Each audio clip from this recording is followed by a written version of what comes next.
we have a wonderful panel of three speakers, presenters.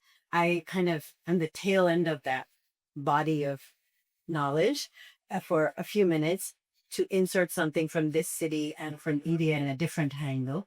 So questions which have uh, been very creative, but also plagued me sometimes, as questions should. Otherwise, they don't matter.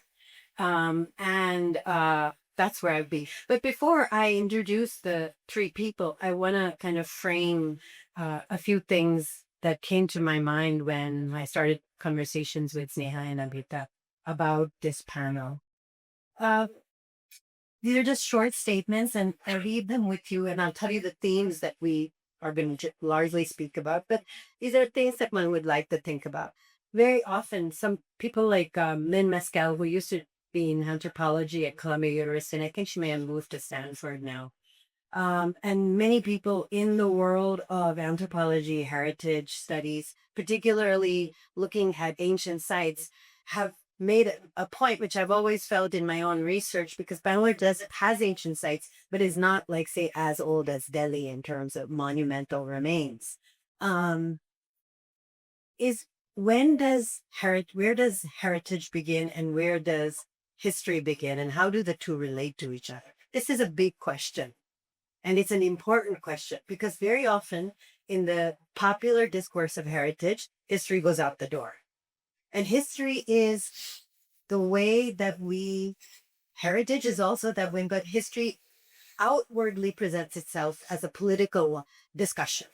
It is a political discussion. Heritage, everybody gets to Sugavni Kusima, sitting in the nice chair, and you kind of um, pat yourself on the back and say, oh, nice to have that heritage. We all have heritage, right?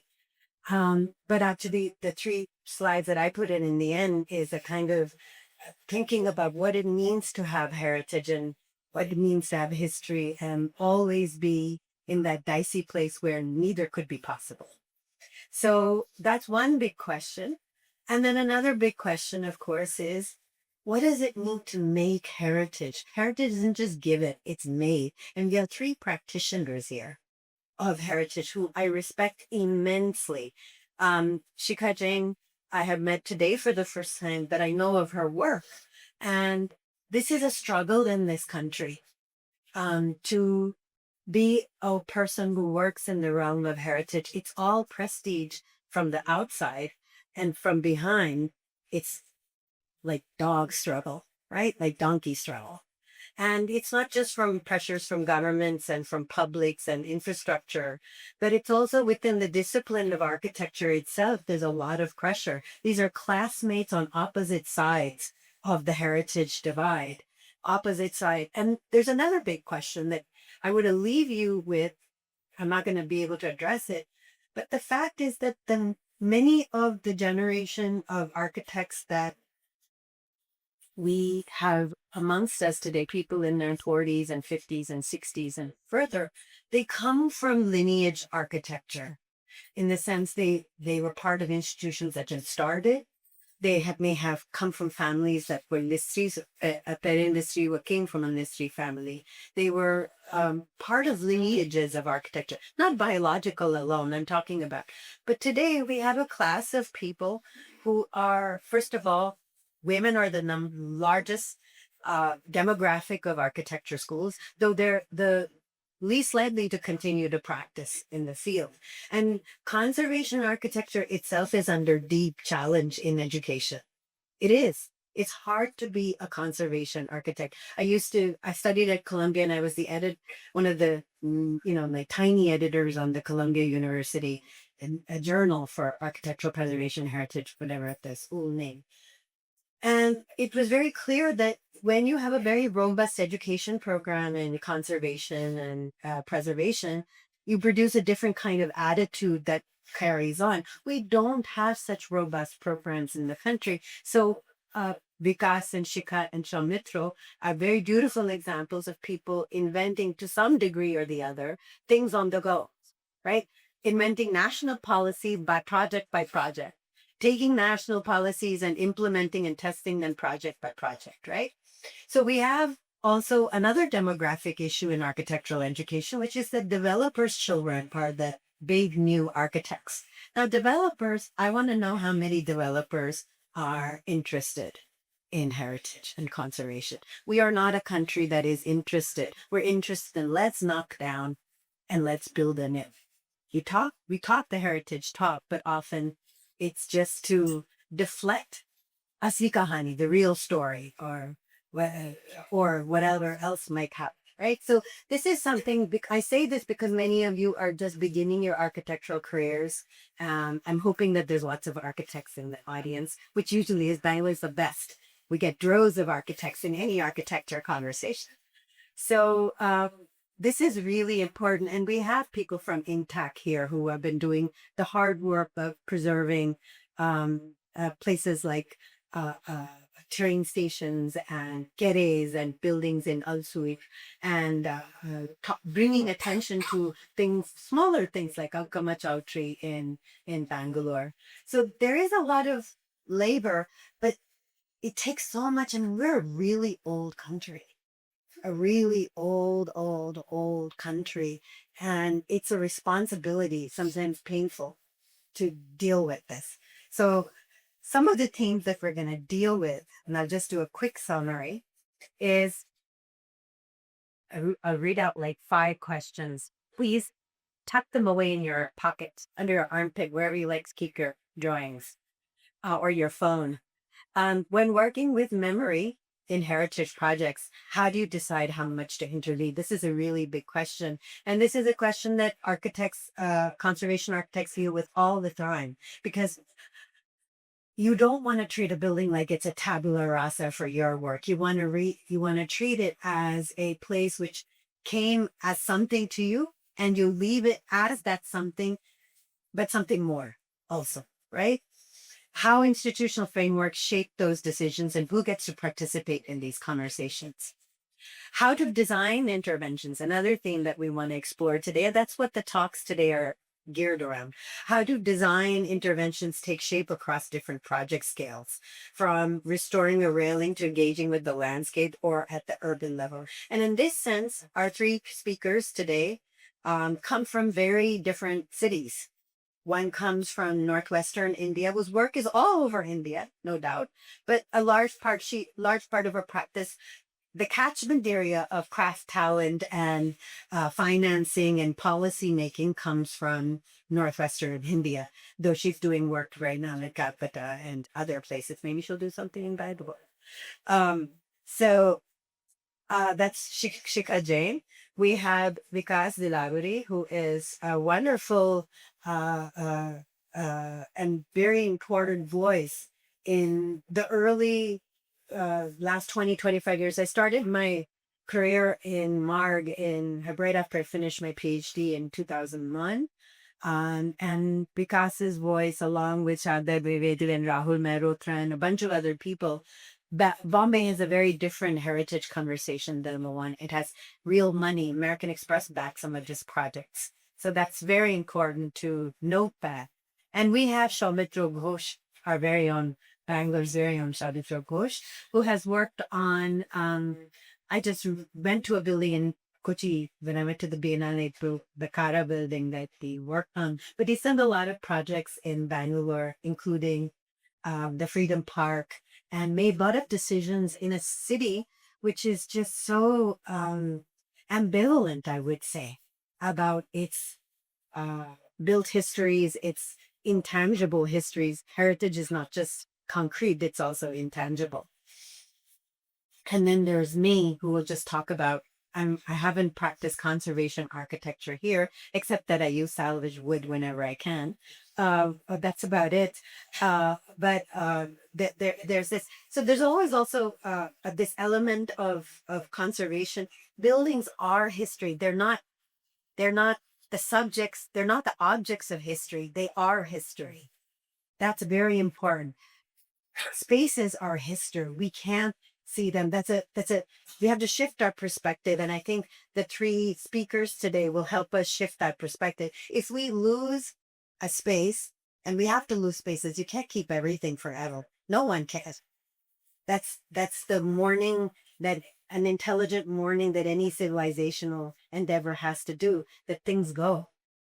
And it can, but that's not always like a neutral thing. It's not like this abstract things go. There are choices that are made that make things go very often, or accidents that happen, like the Notre Dame.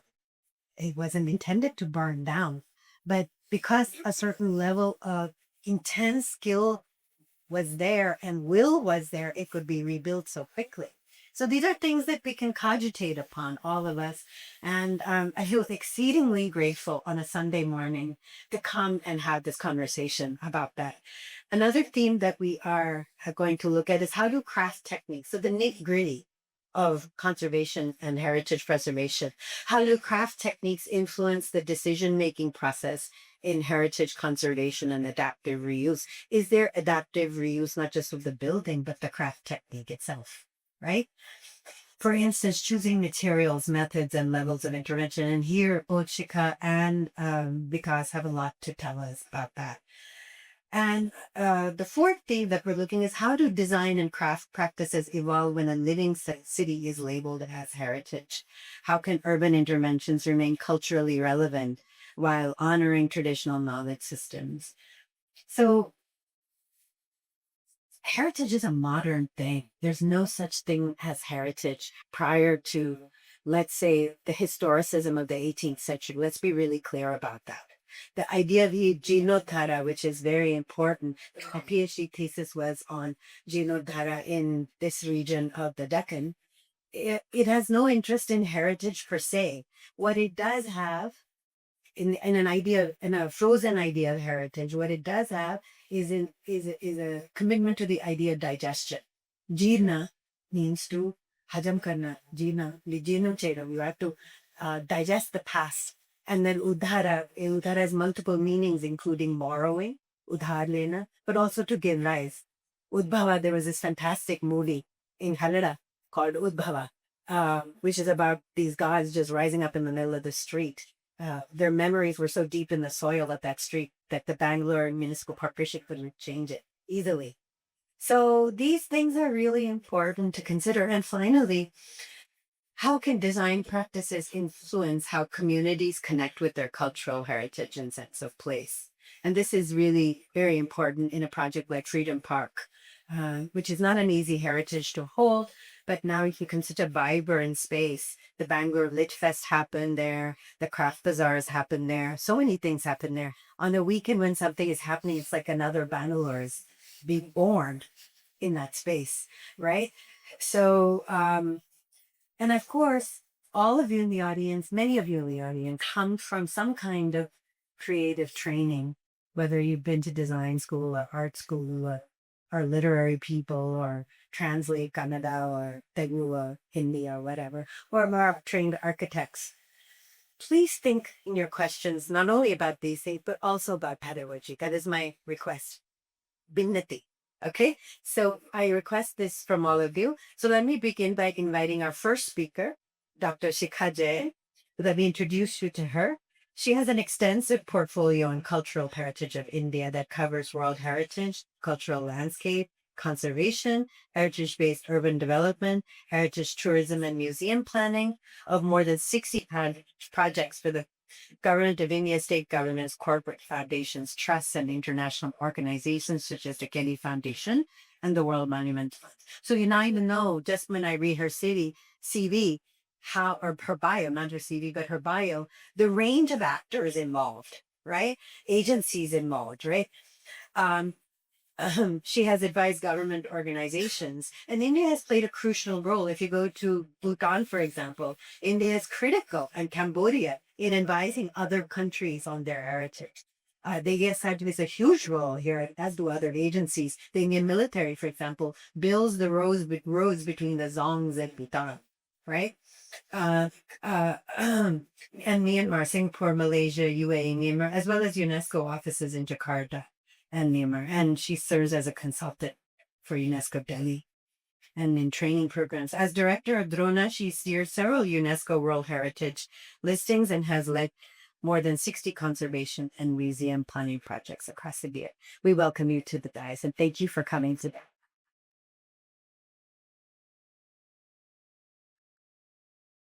Getting. Very good morning to everyone, and thanks to MAP for giving me the opportunity to be part of this panel today. Thanks, Dr. Garimella, for setting the tone and the context.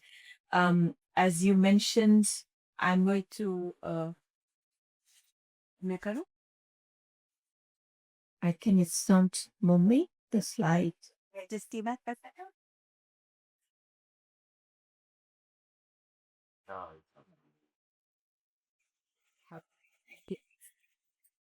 So I'm going to focus on the works that we have carried out in North and Northwestern India, and specifically on the aspect of how crafts, indigenous knowledge systems, and such a conservation approach is integral to our work. So we really, I mean, we may have degrees in conservation from universities abroad, but finally, when we get out to the ground, we realize that we really need to look at the knowledge systems which are inherent here. And I start with one of our initial projects, which was Stone Crafts of Rajasthan, where we mapped about 9 different quarried areas: sandstone, limestone, and marble, just to understand from about 150 craftspeople who were still working, to understand how stone crafts works in various forms in historic buildings. So it was not just interviewing the craftspeople, but also studying the building. And this is our team of architects, interviewing the Akatari in Jaisalmer and Sompura to understand how the nuances of temple architecture and carvings.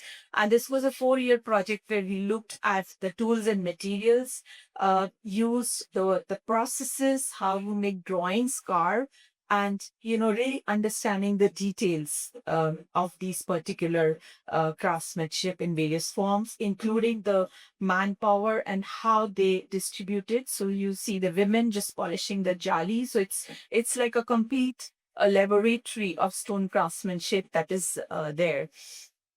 And this was a very useful project because it helped in reviving lost relations of stone craftsmanship by mapping these crafts. This was finally published as a stone crafts directory, a guide, and a resource manual where you have, crafting process, right? From the last detail like a jali to the structure to domes and chhatris. And it's available with the Center for Development of Stones, and it was commissioned by the government of Rajasthan. So similar mapping, of course, we need for other projects, but in this we learned a lot, which helped us in our conservation works across Rajasthan and even beyond that. This is one of the projects. It's an urban intervention, one of the earliest one of the outskirts of Jaipur, where we were looking at a 2-kilometer stretch which had 52 historic structures. So our first, this was actually my bachelor's thesis project, and it still continues because it was on a national highway to Agra. The highway was relocated, so getting environmental clearance for the valley, access, but also getting the 52 structures declared as protected under state government was something that we initiated. But finally, when the work was carried out, working with 9 as a material, large scale, to restore the gardens along this and other historic structures is something that sort of transformed this area, which was unused. I was working as a highway where you would see black soot deposit along the structures. And finally, it could be restored. And currently, you have walks in the area. The conservation of City Palace Udaipur, we worked on it for 20 plus years. It was also funded by the Getty Foundation. It's one of the largest palace spaces in India. And here you see an outdoor area, which is just the access point. On the left, you see the tar road, which was made sometimes in the 1980s when they had sewage pipes to be, put into the palace. And then it was just, insensitively covered like that with a road, vehicular road. So it was looking at what existed below the stone ramps that used to be there historically. And you see the stone crafts people working there. And of course, the Nimbakira black stone that was local stone used there by the carvers to finally create the ramp. In the interior, several palace spaces were conserved. This is Amar Mahal, where you see the ashlar masonry in stone being line pointed by the craftsperson, and then the space being reused. Again, this was a locked space being unused, and now since 2012, it is the Silver Gallery in the museum. In Golden Temple, we were asked to conservation of the main shrine, the interior painting, as well as the wall cleaning, which was quite challenging in terms of stakeholders while people are still praying. And this particular image is from Darshni Duri, which is the entrance gate. The entire painting on Darshni Duri was destroyed in 1984 when it was attacked. And after that, they just replastered it. It was all white with cement. So it was actually removing all the cement, including the brackets, remaking those in lime, and after the lime plaster, getting these people from, again, it was Rajasthan, the Alagida work, or the even it's wet lime, you can do this painting with mineral colors. And this is Ratan, the artist who's doing that. Interestingly, if you see Maharaja Ranjit Singh, where he got these paintings done, it was also craftspeople who were brought from Rajasthan for that. So, of course, Rajasthan is a great resource for crafts in the northern region. And our sites in this way sort of transform into workshops of stone crafts. People, and this is in Orcha, which is a work still ongoing at the Citadel, where Shipur sandstone is being carved to match the brackets where they have been broken, or the beams and all, where it needs to be replaced. In contrast, if you go to the western side, that's where, of course, it's down south also, Katwe, where the material changes. So in case of the Barber Rajput, we came across beyond the sandstone that we were dealing with, also the timber details. This is in Ranivas, you see the women workers working here, and the details of the timber craftsmanship that existed in historic structure. And on the extreme right, how the old carving was matched by a local carpenter. So actually to get it exactly in the same manner, so then you don't understand the new and the old. This is something which is the pride of Indian craftsmen. And this is where, of course, we can talk about it later, but we also look at the Western concept of making it different, the old and the new, versus, how the craftsperson would think. Um, and this is in case of Buddhist Cultural Park in Sanchi, where you see an old building, British period building, which was being used as a PWD guest house, was converted into an interpretation center. The wall that you see on the extreme right was completely covered with plaster, and the arches were not even visible. So besides conserving the exterior, we also opened up the interior. And though we could not open the corridor, but we integrated it in the interior because it was used as a museum space for interpretation of the stupas. And these are examples of how the stone crafts is being used in landscape elements in case of Patna Museum, also in the facade of the new building, which is an extension of the old building. So similar jharokas, which are placed there, and also the symbolic platforms, since it's associated with Buddhism and Hinduism, that sculptures that are being displayed. So similar symbols on the platforms. And landscape furniture in case of Red Fort, picking from the Pietra Dura patterns. Coming to more modern aspects, so it's also concrete conservation that we were looking at, and this was funded by the Getty Foundation. It's a building designed by Pierre Jeanneret in Chandigarh. And here, of course, Pierre Jeanneret, and he used these grit wash panels. The idea was, it was inspired from Salim Chishti's Dargah in Fatehpur Sikri, where you see the red sandstone and the white marble across. I don't have the image, but if you see Punjab University overall, it's exposed brick all around. And you see the Museum of Fine Arts, the red as a backdrop to this white. So he wanted the white, but he didn't want to use marble, which had been used for so long. He wanted to use a contemporary material. And this grit wash, finished panels, this is one of the only buildings in India of that period that shows this particular material was very prevalent in across Europe in the post-World War situation, and it was quite a challenge for us to find out where the material comes from. We had IIT Madras looking at the composition and the details of the mix of the white cement, the gray cement, and especially the stone. We finally found after interviewing a person who was the model maker there that the stone was sourced from the riverbed nearby, and it was hand broken. So we started doing, mock-ups to test, and finally we found the stone and also that it was hand broken and how they made the panels. And this work currently going on. It will be finished by end of this year, funded by the Getty Foundation.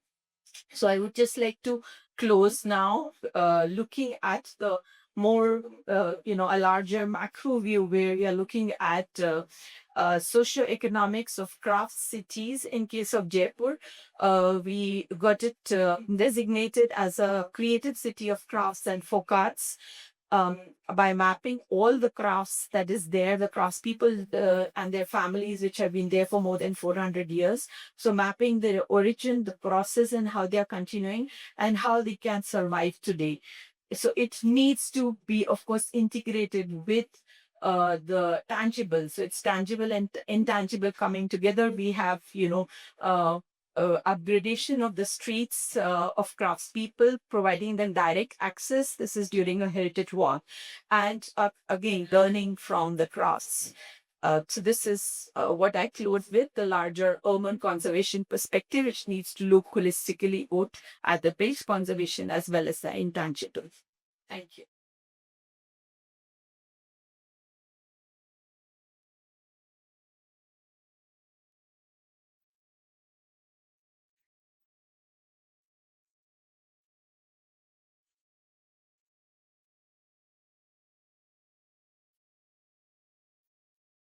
I next invite Soumitro Ghosh to come and speak about his practice and the work that he's been doing in Bangalore and elsewhere.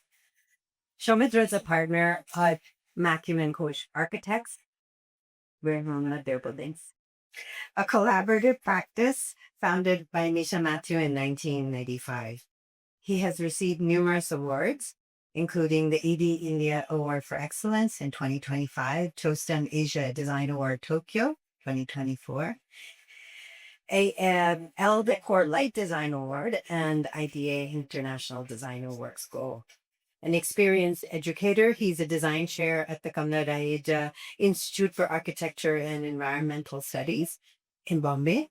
I will call it Bombay, and has taught at the Bengal Institute, Dhaka, and held the Charles Korea Design Chair.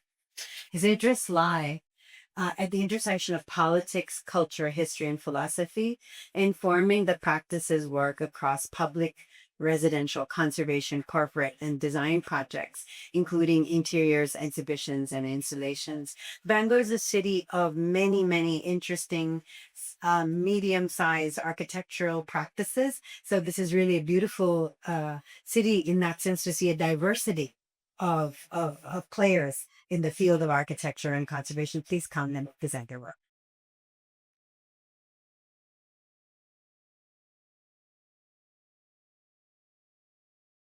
Thank you, Annapurna, and thanks to Imbat, and thank you all for coming on a Sunday. So I'm going to cover a few projects and ideas. This is the Stuba Hall. History and the expectation of the time of the past, which has become essential for a traveler. It becomes essential to keep the relics and symbols and their spirit alive. To make it usable for new purposes, the new inserts have to weave with lightness and integrity of the present in conversation with an ease. To reach out to the opportunity of space, structure, interior, detail, and purposefulness. This work was, this was my accidental entry into old buildings with Guts Hadmullah, who's done the Patton Museum. So we collaborated at the design stage, and then we finished this project thereafter because he was getting on with years and could not come here. And Patton Museum being one of the most brilliant examples of work. So there is different aspects to this project. The Freedom Park, which was a competition and a place of segregation and punishment, is now transformed into a place for the city and a place to celebrate people. The center needed a change from a point of surveillance to a spot that is liberated. The pattern of movement is overlaid of the present uh, so that it's seen as a perception of two eras, their purposes different, and a representation which is clearly distinct. Clearing up uh, ad hoc, what you see on the left diagram, ad hoc to clear the identity as the memory of the original. The appropriation of place which became familiar to us, especially during the recent Banyor Haba, um, with the lightness, and it's what we do not recognize is also that when a city celebrates that, it is creating a new ritual and a new cycle of a festival, which is across borders of division. And and that actually restates faith and connection with the place. So it's a new imagination, new layers of association, and a layered absorption, celebrating new opportunity created by this overlay. The past provides a context and a frame of how one views the present. The present as a view of, as a point of time, as a carrier of time, and appropriation inevitably to redefine, to be redefined again at another time in future.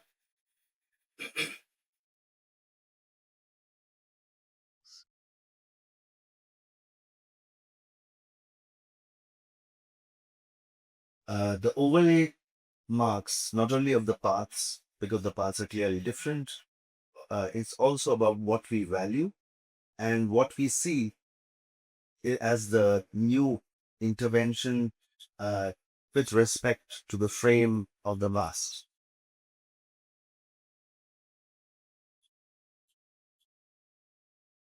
This is recent works which were on display. This is 1867 building.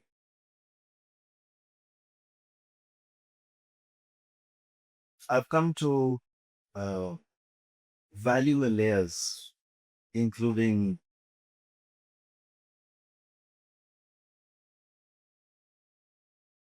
what you see on the page.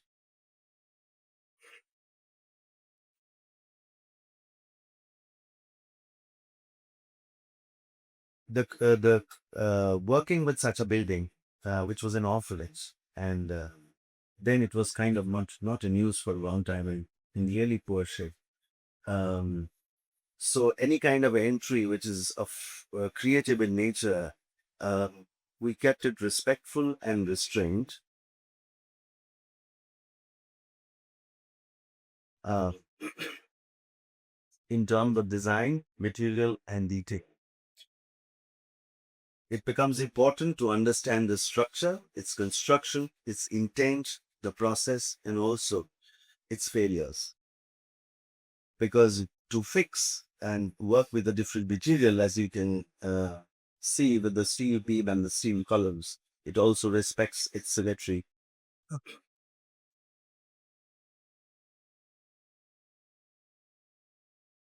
Over the years, this would not qualify as heritage, as a building. But my understanding, which I'll put it to conclusion, is a little different. That this was a warehouse, and that it almost follows almost a medical process with almost the same medical terminologies as can be developed of external fixation. And the change or the insert is actually a new dialogue. And that new dialogue recognizes the past keeps the traces of the past, makes a new intervention, and clearly has a sensitive attitude to uh, a structure and its framework which existed. It also transformed a warehouse, which was about darkness and storing material, to a space of light and design. Because they design fabrics. It's not a manufacturing place, it's a design studio.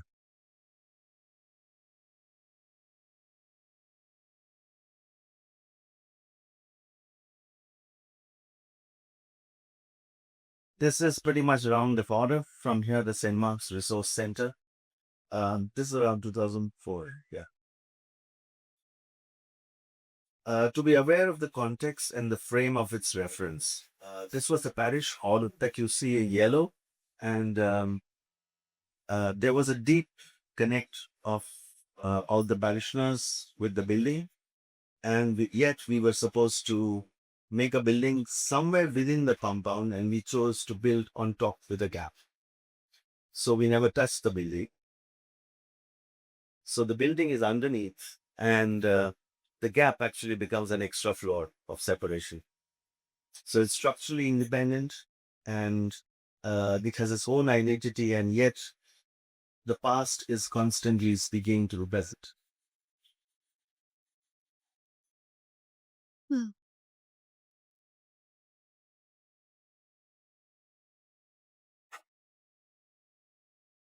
This was 4 classrooms, which is around 1873. And this was, there was a lot hidden which we did not realize, and we always thought that it will emerge.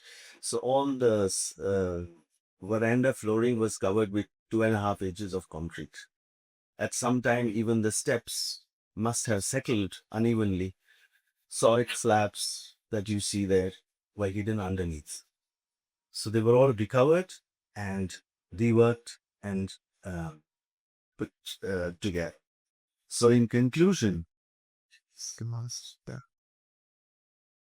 I see the opportunity of what is old as a gift of context, a frame to sensitively work with the responsibility to culture, history, people, material, process, engineering, detail, and what it leaves as a new layer of presence. Thank you.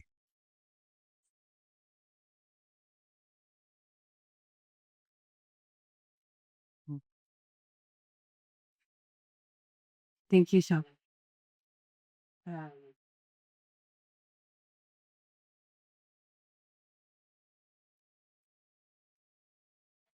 and our third speaker is Vikas. He has over 35 years of experience, and he's an architect, educator, and advocate for the cultural preservation of India's Burpin heritage. Every one of my friends in Bombay, I have many architect friends, I'm very happy to say, has something beautiful to say about Vikas's passion for the city and for, it's a noble thing to be passionate about a city. It makes me emotional. Having executed instrumental conservation projects ranging from prime landmarks to unloved buildings of Bombay, his practice seeks to restore architecture that inspires a spirit of belonging. His degree in conservation from the School of Planning and Architecture, SBA Delhi, and University of York further led him to serve as the head of department in conservation at KRVIA Bombay during its inception. His extensive repertoire includes 19 projects that have been awarded the UNESCO Asia Pacific Awards for Cultural Preservation in Southeast Asia, including the Bhavdati Lad Museum and the CSMVS Museum in Mumbai, and also a project which is very dear to his heart. And after seeing it, I know why, because I feel the same way, which is this Parsi colony, which he's presenting today. Emphasizing the cultural and environmental and financial benefits to the public, Dilawari writes extensively about conservation nationally and internationally in local newspapers as well. So thank you for joining us today from Bombay. Please come and speak to us.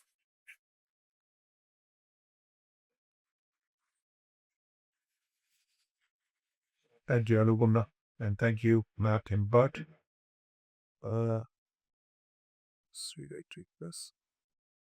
So we've been hearing two speakers speak about conservation, and I also would like to just endorse the same thing, that conservation is a new field. Last 30 years, we've been practicing 30, 35, 40 years, unlike West, where it's been there for a century or more. So a lot of experimentations, a lot of new work is happening. It's a revival of traditions, crafts, and a lot of experimentation is out there. So in experimentation, sometimes you meet with success and sometimes you have failures too. The unfortunate part is we don't talk much about failures, but I would be mentioning about some of them. In the, of course, we had continuous traditions of crafts and patronage, which was there, which was disrupted during the colonization. But some traditions continued. I would be surprised that even the British PWD specifications of the early, late 19th century, early 20th century, a lot of the buildings used to be constructed with lime also, and they had details of how the lime should be used. But a lot of things changed post-independence. The patronage for arts and craft completely declined, and we, as fresh conservation architects, Shikha and Soumitro and others, we are trying to revive these fields. Now, I come from a city which is Mumbai, where we had strong impact of Western, especially the British architecture. There were skills and traditions which came from them, but which we lost. And some of my projects are trying to address that. The first one which you see is a painting by Gilbert Scott. And I was appointed to be the architect to restore the stained glass of parapet. This is 1998 with British Council. This is the first project which started off reviving arts and craft traditions. So we had British experts come to India, and we also wanted to set benchmarks of how conservation should be followed. So what we were trained in the West is to document and to do minimum intervention. All that is what you see, which was followed here. So the interesting bit was it was only a stained glass project. So whatever was related with stained glass had to be done. So we had these, the steam fermenter which had rusted. So we need to replace it with the stainless steel one. And for that, we need a basin, and the basin had to do work on as skillfully. And then the stained glass, which would have been restored, would be put back. This took 2 years to do it, but it revived the complete art of stained glass. So you had 6 to 8 Indian craftsmen who were interested in stained glass, who are now practicing stained glass in several parts of the country. So every conservation project which we try to do is tending to revive a lost tradition. The other project which I wanted to talk was a very unfortunate episode which happened in 2000, where the municipal corporation hall got burned down and fired. And it is at this stage in time, Mumbai was asked to restore it.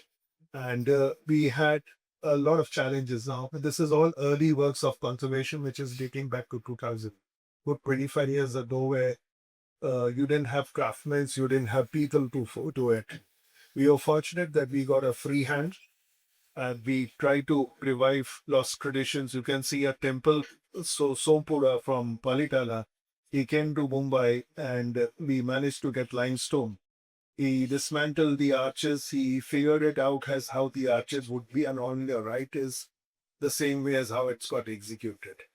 You have to understand that all this is very difficult because you're dealing with institutions, which is government, which is more for tendering and more for the lowest bidder and other things. In this case, how to do it as an exception and to execute it to the same standards was a challenge. And I was fortunate enough to manage to do it with the right kind of craftsmen which were there. A lot of time when you don't find craftsmen and you don't find materials, we compromise and we do it in alternate materials, or we use it in concrete and make it look like that. So that's different schools of thoughts, but just trying to show when you are practicing, these are the challenges which you encounter. Then another interesting project was Baudaji Art Museum, which was one of the first projects where a complete conservation was happening, which was in 2003. And very interestingly, finances always plays the most important role in architecture and in heritage and in everything. But you see this lovely building, two facades were done in stone and two facades were done in lime plaster. Now, its interesting story is that there was a ship which was carrying the cast iron works of this museum, which sank. And the new consignment came after 6 months or 1 year. But the people who were sponsoring this project lost their fortunes in cotton trade.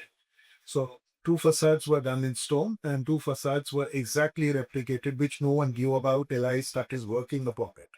And when you started working upon it, this is very early use of lime. You had to find craftsmen, and since I was trained with the invested school of thought, we've just done the main on intervention, not stripped open the entire facade and redone it. So a lot of things have changed. If now conservation has become contractor driven, and you'll find the whole facade being changed and the whole facade being recrusted. So a lot of changes which are happening. And in every project, we followed the traditional methodology which we were experimenting. Some have proved successful. In one project, I did have a failure where the lime plaster, which was more than 2 inches, failed after one monsoon. So you have to be very careful, especially when you're using work with lime, because lime is not an IS product. 30 years, 35 years down the line, we still have not got lime to be an IS product like how cement is. And I think all conservationists should be striving towards that.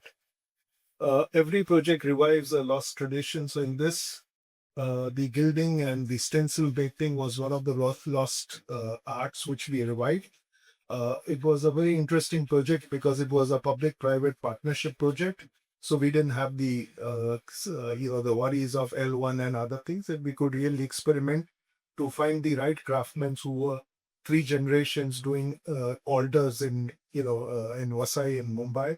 They managed to come and they needed to guide it and they needed to be controlled. Given a free hand, these craftsmen can interpret things in a different form. So you need to judge. It's like if you go to a rural village, everyone gives you tea and the tea has so much of sweet in it. That's their gesture and that's their understanding. But what you want and what is contextual is what is to be seen. Then there comes a very interesting project which the earlier part of my career was focused on landmark buildings, which somehow the other are always good and you don't require much intervention except for cleaning and doing cosmetic. But the real challenge lies in your normal grain of your city, which is the unloved buildings. So I was given a possibility that you demolish this and you construct something what you see behind, or you repair or restore it. I opted for repairing and restoring it because, interestingly, this building is about 100 years old. There was this generation who's living now who are non here, so they have an associational value. All the doors are open, people play cricket and everything. Suppose if they underwent redevelopment, you would have lost contact with ground. You would not have that neighborhood cohesiveness. And I'll come to more important things that why repairs and restoration is more important than redevelopment. Interestingly, when we worked, it is a tenanted building and you all are aware that rent control prevails. So no tenant is paying anything more, but I was fortunate that there was a trust which gave me a free hand. And, you could use like-to-like material, which is the first law of conservation. And again, just doing minimum intervention where required was essential. But the important component was that this building was very graceful, was very admirable in terms of its beauty and everything. But it was messed up with all interventions which were happening. Now, one reason which what you wanted to do was to revive the details and the craftsmanship. I'm not talking of this as being an expert specialized art. It's just ordinary, good skilled craftsmanship, which was very integral part of your normal architecture. Now, to remove that box grill, I had to restore that detail which that guy is doing because Bombay is obsessed with box grills. So if you really see, we live as prisoners and, it has pigeons in Mumbai. Everyone just goes into it and everyone has, there's no concern for architecture. Interiors, they might be doing a lot of things. Then another interesting project which you realize that how heritage is an asset and not a liability. This is a Hira bar, which was, it's a dharamsala which is located in Budeshwar in a dense area where there's so much of noise. And this hall was not utilized at all. This is a hall where Mahatma Gandhi came here and gave a speech for freedom. It's a very significant building. According to me, this is the best designed building I've ever seen in my life. Because all your five senses are being tested here: smell, sound, light, ventilation, material, textures. So while we were working on it, while we started scraping, we found initials of HP, which is Zirabak, which was there. And we decided they look like a dollar note, but that's what it was. We decided to restore it. We air conditioned the whole space because it's located right where the noise decibel level is 90. So the air conditioning was only done with that intent. And we, this hall has become functional again. It has started generating funds and it is looking after the Ramsala activities, which is what is more about it. So when we were doing such works, there's a lot of experimentation, which would be the right color scheme. Of course, we found ash, which was used very early, and we wanted to do it. We managed to do it in one room, but funds are always a constraint. So we did it for one room and we abandoned it. The, matching floor tiles, we could not afford mental tiles, but whatever was available with the local brand cement tiles was used.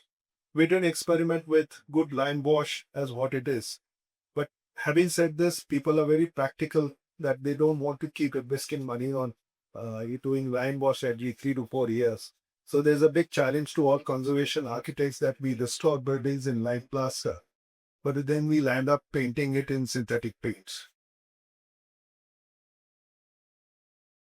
Now, this was more interesting. It's shifting from craftsmen to really doing a monument with sensitivity. It took me 3 years to do it. It took me 8 years actually, because for 8 years you've been plodding to restore it. They could not take a decision because I was removing the green patch from Flora Fountain and converting it into a plaza. So like that, the builders can remove the open spaces, but a green public space, if you remove it, people object. So the political standing committee agreed to it. And this was the monument state, which you can see on your left. And this reflects how our heritage is kept by the municipal corporation. But I was fortunate enough, you had a very nice municipal commissioner whom we pleaded that we want to restore the monument, but we also want to restore the surroundings. So there's no point restoring a statue. It's the pedestal also which needs to be restored. He agreed to that, but he put a condition which I had to adhere. He said the pedestal or the surrounding would be with the PMC format, but anything within the circle of the fountain, you can do it in the manner you want it, because if you float it as a BMC project, this would have been completed in 2 months or 3 months, either painted or removed with help of whatever material is available, kind of a thing. So your specifications would never be there. We were fortunate. We approached Prince of Wales Museum and we approached Intact conservators came in to restore this. Now the whole story starts with this insensitive edition on your left, where the hand of this lady had got broken. So someone made a concrete hand and fitted it. Oh, it's fine. It was a good amputation or whatever, and they didn't. But the sad part was it was grey. So they painted the whole Flora Fountain white, and after that it became a ritual. Akbar Ali used to maintain it. Every year they used to keep painting it. So 20 layers of paints were applied, which we had to remove. Well, I'm just speaking that if you had to restore this arm, we got an artist who could measure the other hand with vernier calipers. We concluded how the anatomy would be. This is how we made a rough mold, then carved it out in local sandstone because we could not get this imported Portland stone. and the conservators in the lip of stainless steel dowel put it back. So this is just to show you that conservation needs this kind of detailing if you're dealing with exceptionally important things. Lastly, I would like to conclude with a simple thing that you'd be more happy to see the traditions, the good old traditions and skills, if they are integrated into your normal architecture, the good plus points of the past. There it is a continuity, and the history doesn't get closer into a room or into a chapter, but it continues. The other important thing which I at least now advocate and I lobby is that if we can't build architecture of today, which will become heritage of tomorrow, then it is more important for us to conserve what we have inherited. So rather than teaching from a history point of view or another point of view, nowadays you pitch things like that if you're confident you want to pull down something, do that, but will it be the heritage of tomorrow? If you can, then you can think about it. But till that time, if you can't, preserve what you have. Thank you.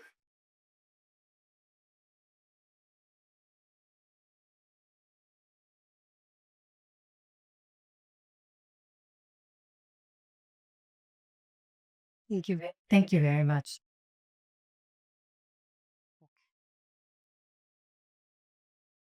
Okay, this is an area of Bangalore that I've been working on since 1998. I live in this area. I know a lot of people there, and I've watched it transform. This is an area called Jainagar. And if you go to Ashoka Pillar right now, there's this flex print of its foundation, 1947. Ashoka Pillar is at the eastern gate, almost at the eastern gate of Lalbagh, near Siddhapura, Jainagar first block. And parallel to the big road from Madhavan Park to Ashoka Pillar is another road, which is where the metro runs, and that's RV Road, Rose Garden Road. Different word names are used for it, and that's also part of its history and its heritage. All these different names. So the area that I'm just going to discuss, I guess this is, oops, yes, I did something wrong. Please start it again. I pressed the wrong button. Could you please restart it? Thanks. Yeah. So I'm just going to walk here and show. So here's the Jainagar Metro, and this is Rings, and this is Yaduk. So Saptan Circle is from there. Over here is Ashoka Pillar. If you go further this way. So this was what the road used to look like. This road used to look like this when I moved here. And it was kind of like this magical place. I couldn't believe. I wrote my dissertation sitting in that park. I would bring my laptop, sit in the park on a bench, and write my dissertation there. Now, the park is real estate for political landscaping. That's what I would call political landscaping. So what you have, for example, is this is a project that will be meaningful for MAP in the future when we do some work, but maybe there's this kind of fetishization of the rural that partly because of the farmers movements that have sprung up around Bangalore. So you have the celebration of the farmer and his wife in these cement statues that are placed inside the park. These are contracts that are being handed out. Every plant there costs money, our money. And somebody's making money on this, right? And the other stretch of that park is a theme park for the great Kannada actor Rajkumar, and all of his roles as Tilakeshi, or roles that he had, he didn't have, or as Krishnadevaraya, or any of the great Kannada kings, are merged into Rajkumar and made into the statues that line this course. So it's building on the kind of statue culture of Chennai or on the tank bund in Hyderabad, right? So I've been watching this evolve, and I'm watching how the materials behave over time. And if you look at, say, so this park is here, and this is Chandavalli Tota, which is also a name for Rajkumar films, where the farmers are. And there are several Ganesha temples here. I'm not talking about all of them. At a time when I did this map, I published several papers essays on this. This was the cricket Ganesha festival ground. It was also the local cricket ground. There is a church over there. There's a mosque here. This was like a multi-community space. Um, and it also had a Vyayam Shale, which is like a community akhada type thing. And there was the BJP Ganesha temple, because it was a BJP oriented Ganesha that sprang up. This is a Buddha. It just sprang up overnight. I watched it since 1998 grow up and become a temple. And then prior to that is the Congress Ganesha temple, the Congress Corporation. And this place is really important because this is where the Mysore Maharaja gave a kanike, which is a gold coin, when he entered and exited the city from Mysore, because it aligns with Kanapura Road when you're coming in. So if you map this place, let's say this is from the 19th century, this area, the temple dates from the 70s. This dates from about the late 1990s. The water pump, the reason why this park exists is because the Kaveri water is brought under the park, and there's a pump house there from Mysore, from Krishna Sagar Dam. And then the mosque also is fit into the layout of Jayanagar. So it's fit into the plot of a house would be. So it's essentially a mosque made to fit into a plot of land. We can talk about that later. And then if you go further, it's the Southern Circle was once upon a time this other end of Bangalore. So this is heritage from different periods of time. This is what heritage for most of us is. It's very pedestrian. It's very common. It's maybe all this was some kind of gomale, some kind of pasture land. And I've met people, friends of mine in this area, who used to graze sheep in what was parts of the park. And when N. Lakshmanrao was the corporator who planted all the trees that are around there, he would ask people living in that area to bring bindiyes, matras of water to water the plants. So these are really important. Half of heritage is the stories that we all hold in ourselves about it, right? So these are the kinds of things that are happening here. So what you have in this area is at least two different kinds of times. Heritage is about time as much as it's about heritage and history. And you have time in the old 1947 era structures that still is last of the structures that live. Who lives there? Largely the Adikadmantaka community. So these are people who identify themselves very often as Christian or as worshippers of Mariamma. They have 1 foot in Tamil, they have 1 foot in Kannada, and they have 1 foot in Telugu.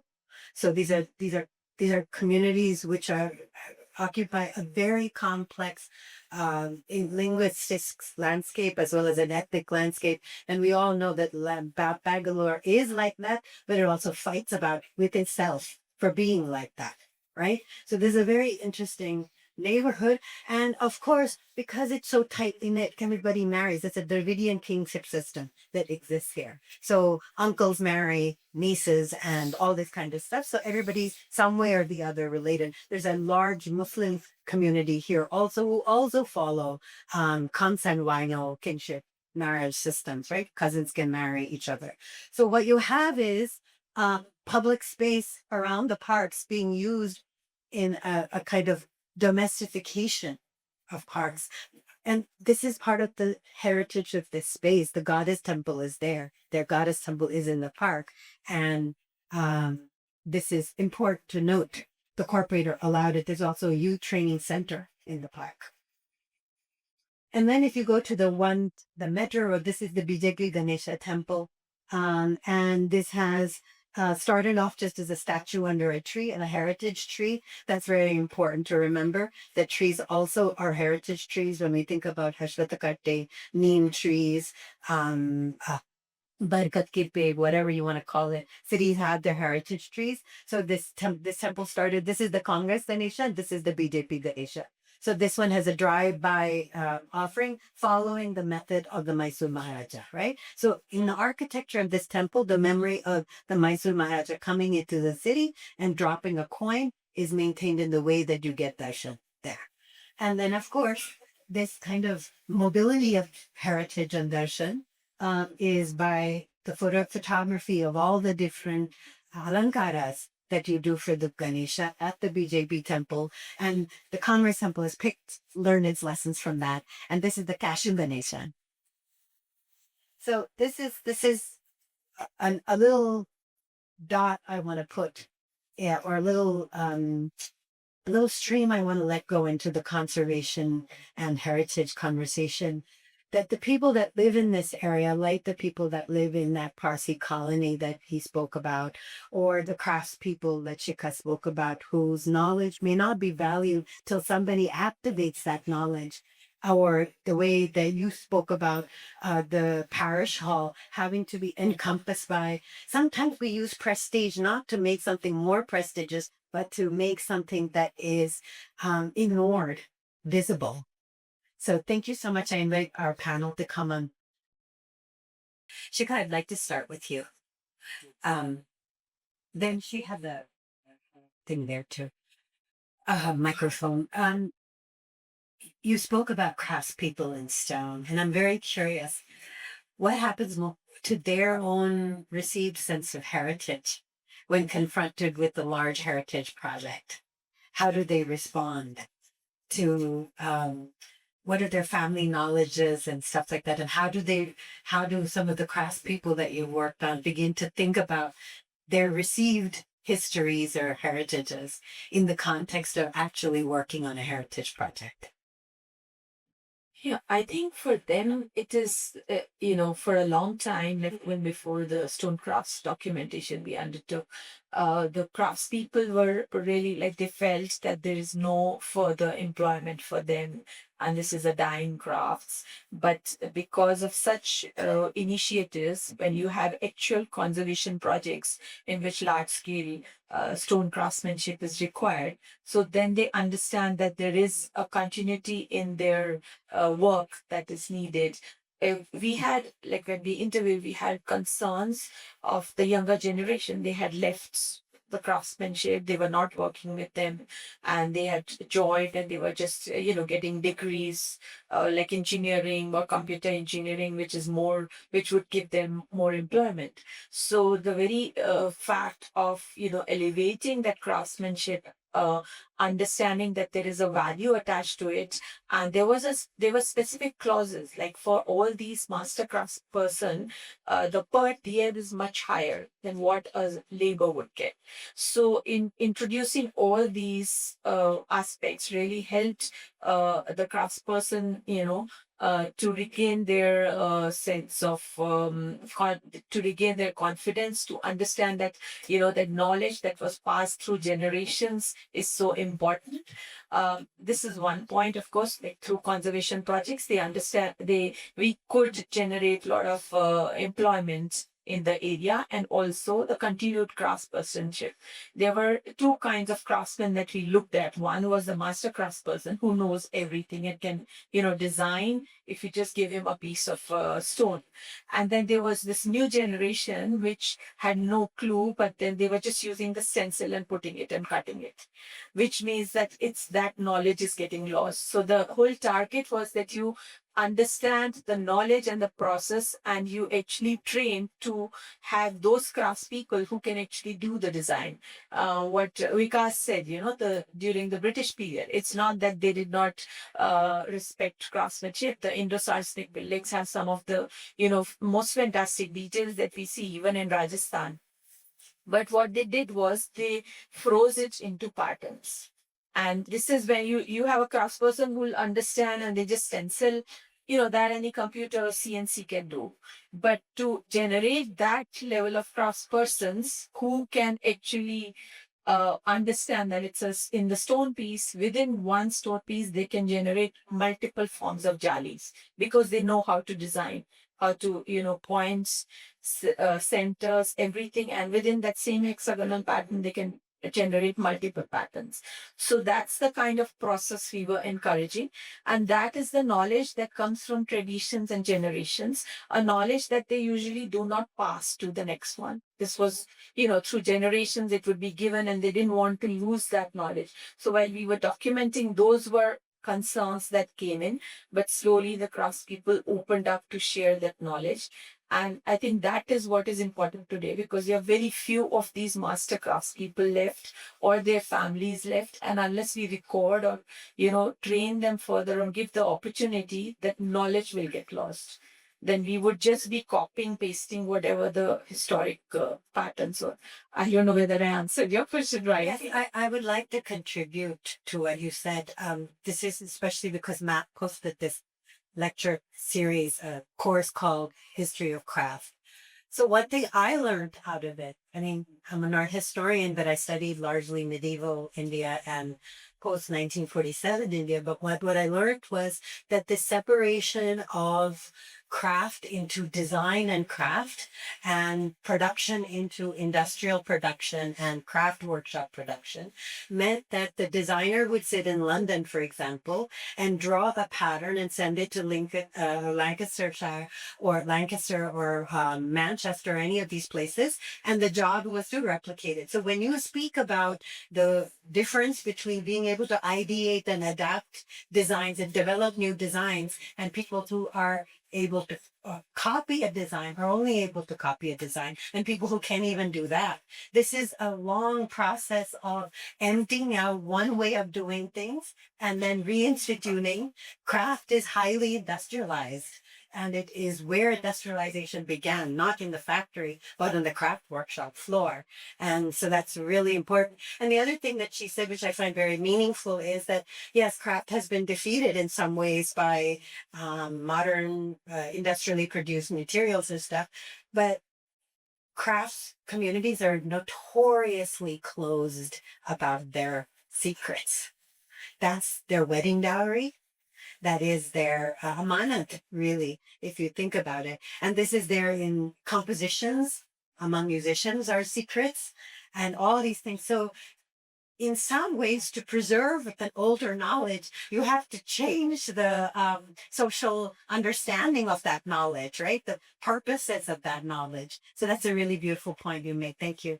Vikas, would you like to say something? Yes. So the craft part, what is happening is we have to really identify these craftsmen.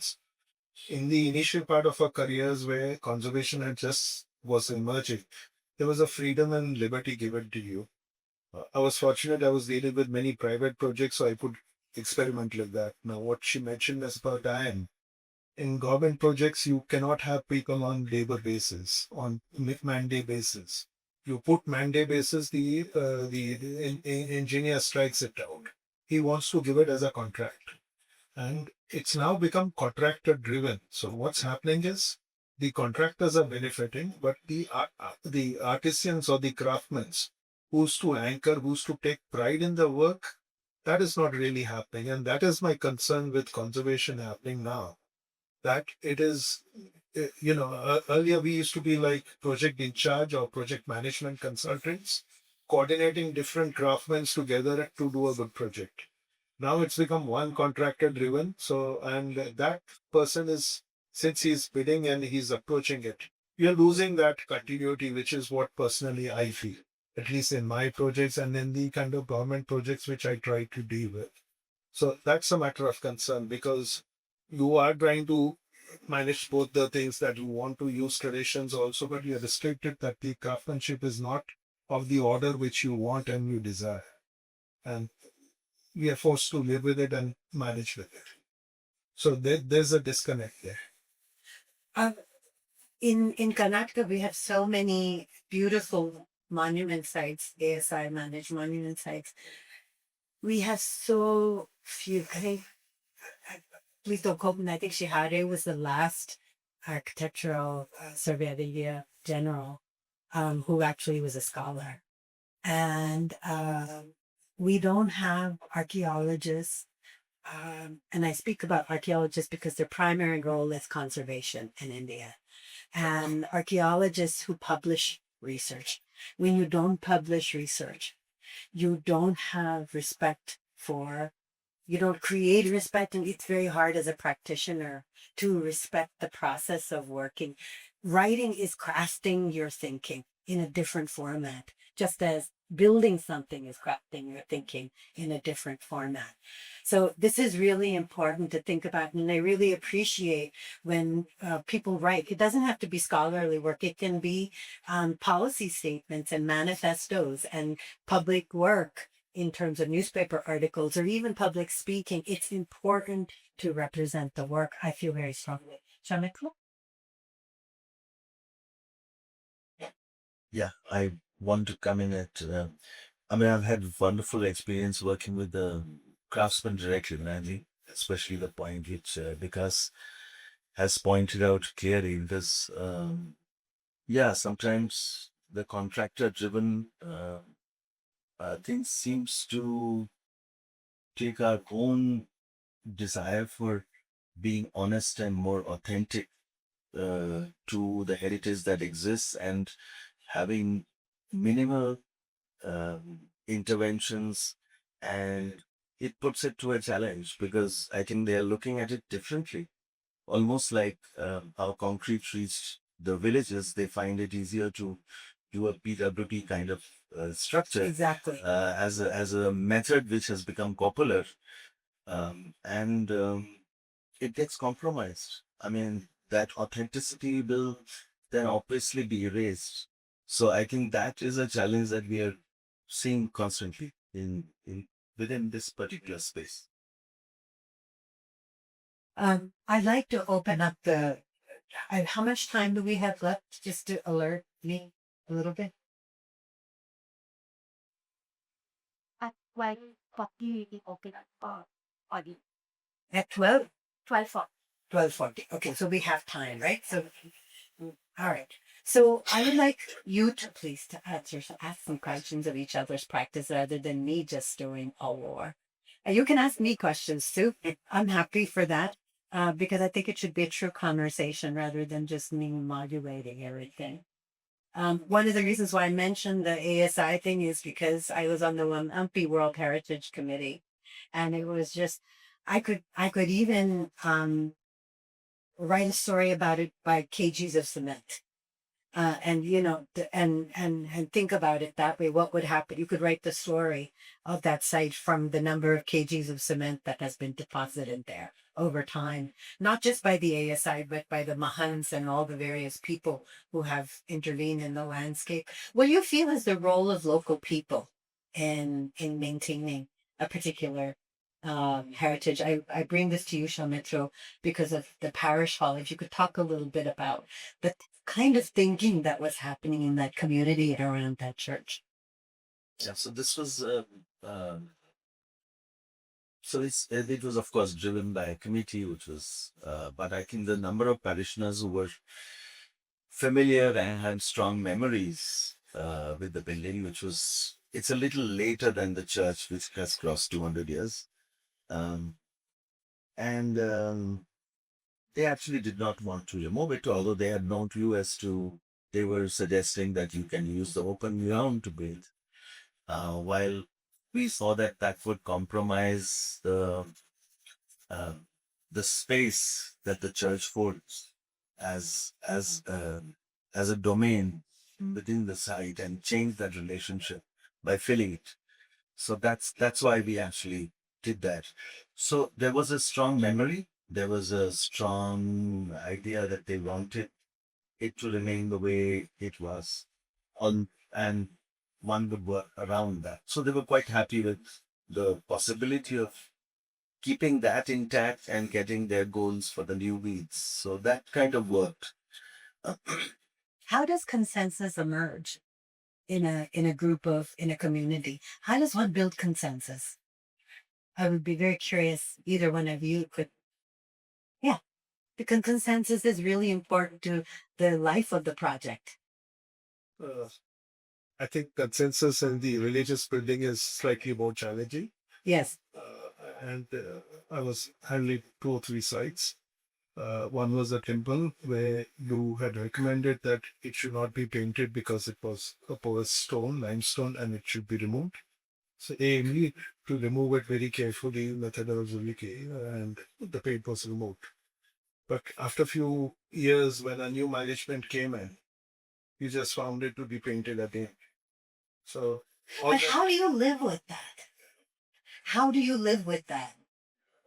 See, there are Because I certain- know this has happened in several projects. So there are certain things which are in your control, and there are certain which Oh, the Alcoholics Anonymous prayer, right? That God give me the courage to. you can tell and you can inform them. But ultimately, so I'll tell you, this is where it comes down. Since you mentioned about public, the public is more interested. It's like theater. It's like Bollywood, or it's like cinema. 75% constitutes they like the cinema. The 25% is people like us who are sensitive, are like theater artists. Now, there's a difference between the two. Oh, the popular demand is something else. So they try to cater to popular demand. They don't try to go to what is right and what is wrong. So I think that's where so if you have good trustees sitting on a paper trust, and if they set a standards and if they set this thing, interestingly, the other temples followed that example, not to paint a temple, but these people after same was with the bank. I was restoring ANZ Greenways Bank. I restored it and I moved the paint with the steam and other things. This was way back 20 years. Standard Chartered took it and they painted it away.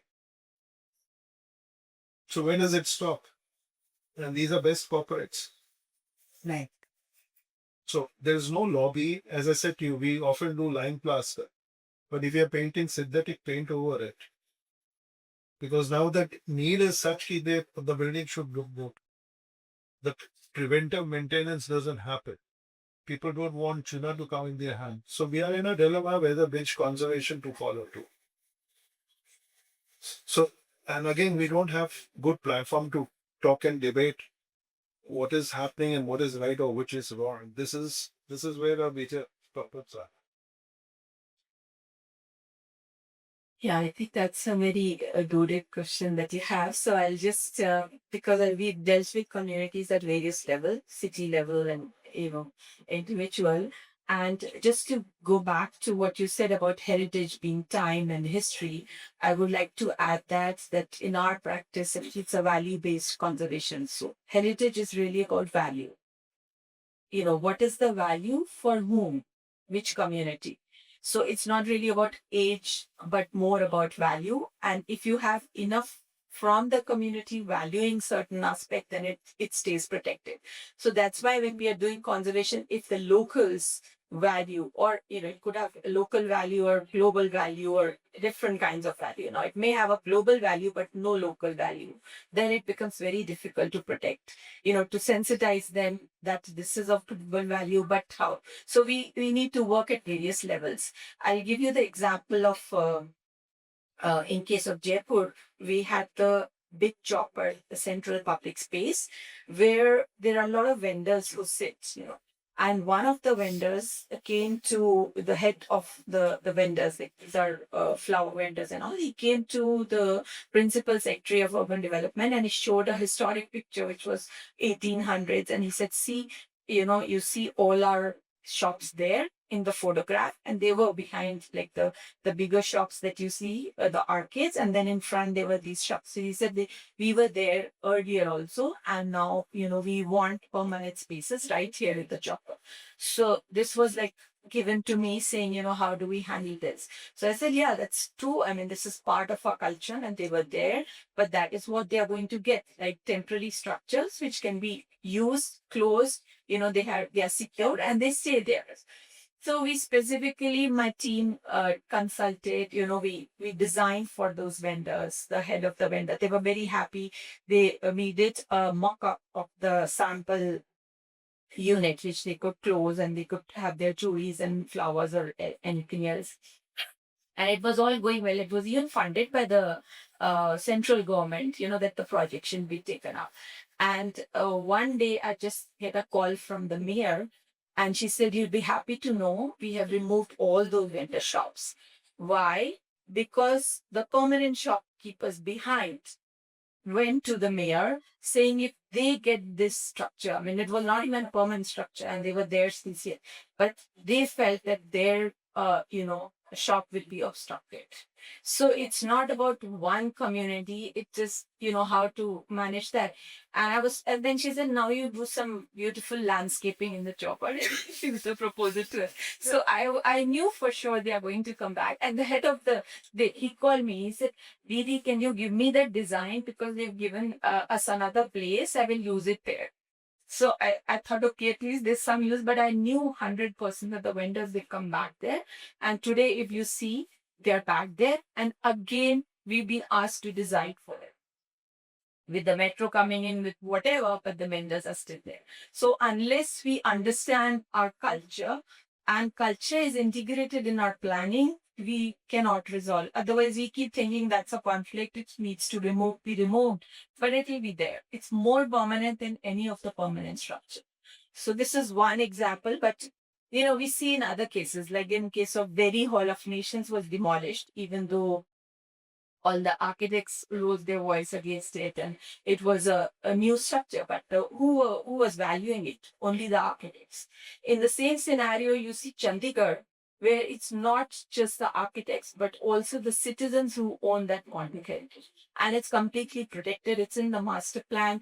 Any change is like, there are citizens raising their voices. So we need the stakeholders at all levels, to value that heritage for it to be protected. It's 2 points that you've raised, all of you, and I'm going to come to Soumitro with this question now. In Chandigarh, when I went there a few years ago and I drove around the villages there, I realized that modernism is the new vernacular architecture there. And that's really interesting for me to see how farmers' houses, not farmhouses, but farmers' houses are made in a way that responds to a heritage now that's about 50, 60 years old in that city. Coming to Bangalore, Jayanagar, Malleshwaram are these layouts. I'm just going to give you some history of these layouts. They're post 1899 plague layouts that were made to open up the city center after the plague and move out relatively elite communities, castes, and class out of the city center and into new kinds of living and spatial arrangements with wider roads, larger plots of land, green spaces. There's like a cordon sanitaire around each house. In the plot sizes were graded. And then after 1947, public sector housing was also integrated. For example, Jayanagar has an LIC colony in Third Block East.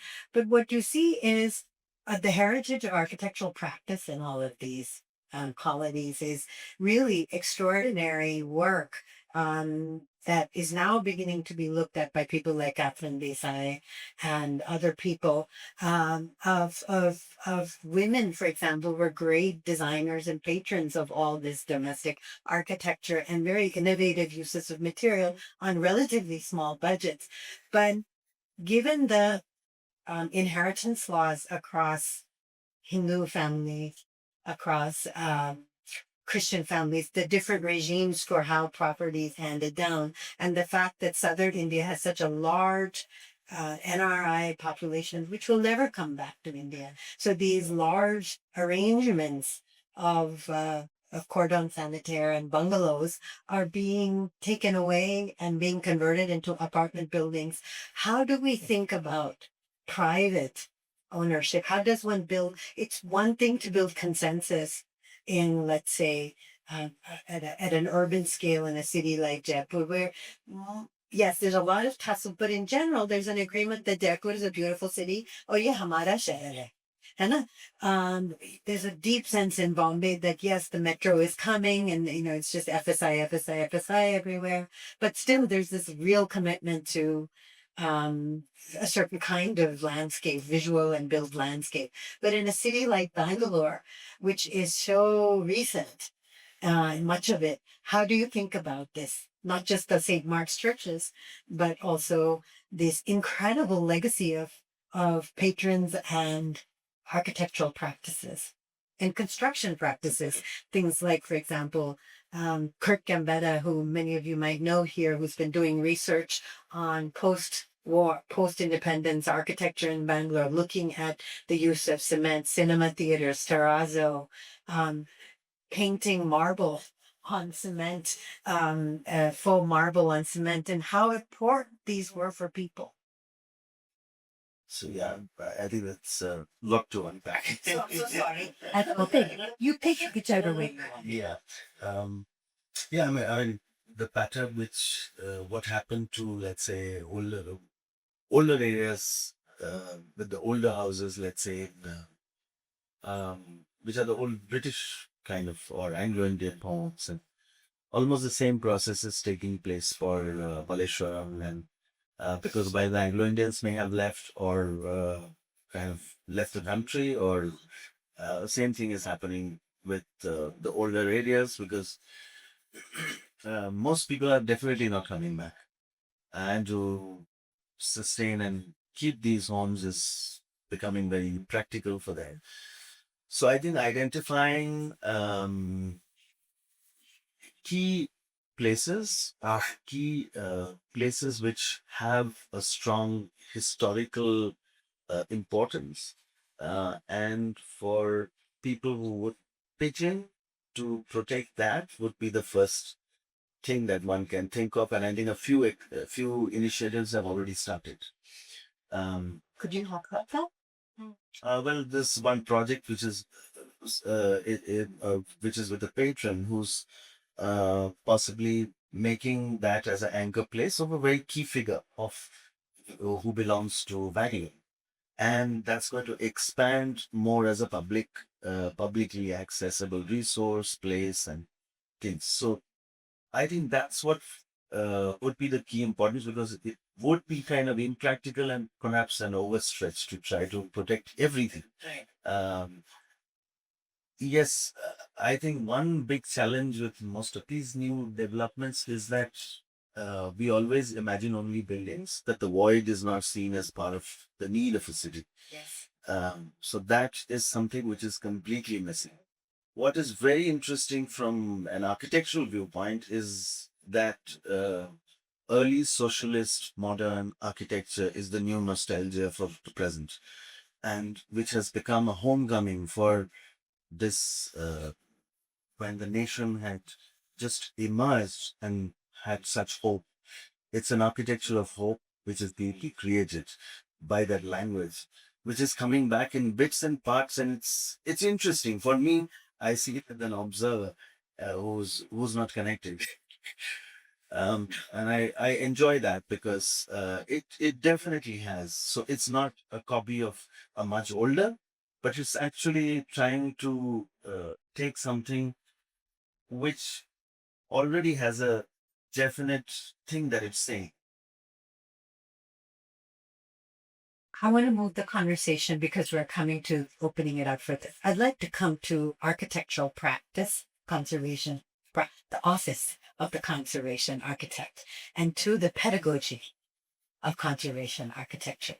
So let's talk about what it means to run an office, because I'm sure there are many people in here who may be wanting to think about some kind of conservation element. Maybe that's not the only focus of their practice, but how does a conservation architect's office work? What are the kinds of knowledges that are needed? What sort of training is needed? What sort of temperament is needed for conservation? It's very different. I know that. And I'd like to start there. So Vikas, if you could start there, that would be really, yeah, I had to ask that question. It's just completely difficult to run a conservation practice. I'll be very frank with you, because if you're handling the site, the first thing is you need to handle the contractor. And if you spend Here, if I could just please speak about the double scaffolding system. Yeah, so most of our works, because everything is related to cost, everyone wants to save cost. So, and everyone works now on a single bamboo scaffolding, which is actually called the painter's scaffolding, because if you want a mason to work, he needs a proper double bamboo scaffolding, or he needs a steel scaffolding with proper working platforms. none of your projects, especially the government projects, that gets executed. You find work happening overnight before 31st March, 15th August, 26th Jan. All this is with single scaffolding overnight cosmetic, which damages the building more than doing good. If you have a proper scaffolding on which an architect can climb and can see and can tell what is required to be done, that's what I believe is proper conservation. It's so driven by contractors that they don't want the architects to climb the scaffolding. So if you're handling the contractors, that's the first nightmare. So your office starts suffering because you are more at site and not at office. And if you are at office, you need to have people, the young students with the same passion for conservation, which you find is they have a concern, but that passion is with very few selected.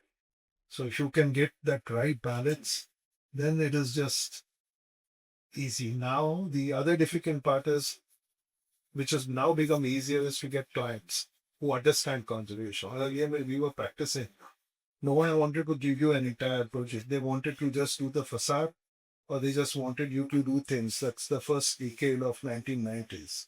Or if there's some specific thing, they used to think that you're a specific thing. Our interior designer and other person will do the rest of the things. Now they're approaching you for the totality. If you have government as your client, you have another headache of handling, because for them, beautification is conservation.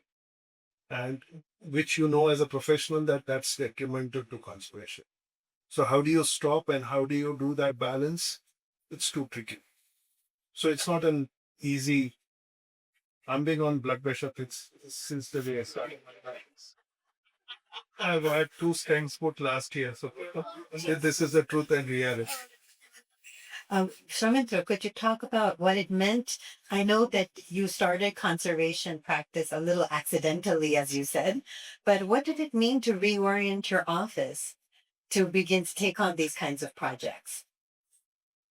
I think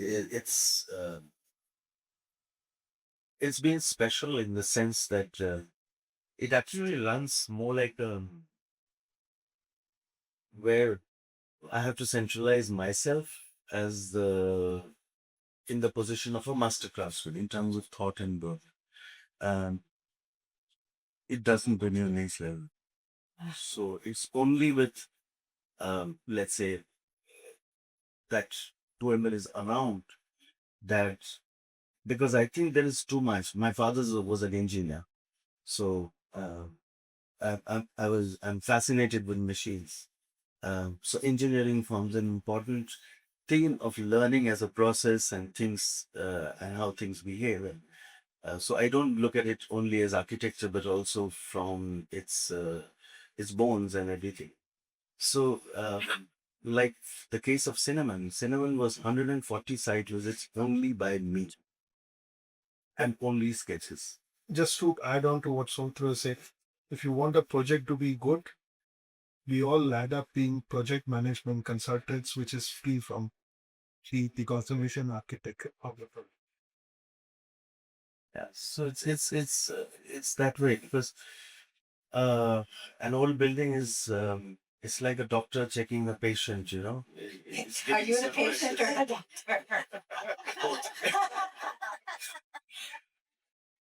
You have to be patiently a doctor. Yeah, so I think that process is that we're trying to actually grappling with our understanding, which is unpredictable. It's often unpredictable. So that's why it's difficult. I really don't know. Other than if let's say I was in an office where there was this person who knew much more or was dealing with that, I think it's only my proximity that I could learn.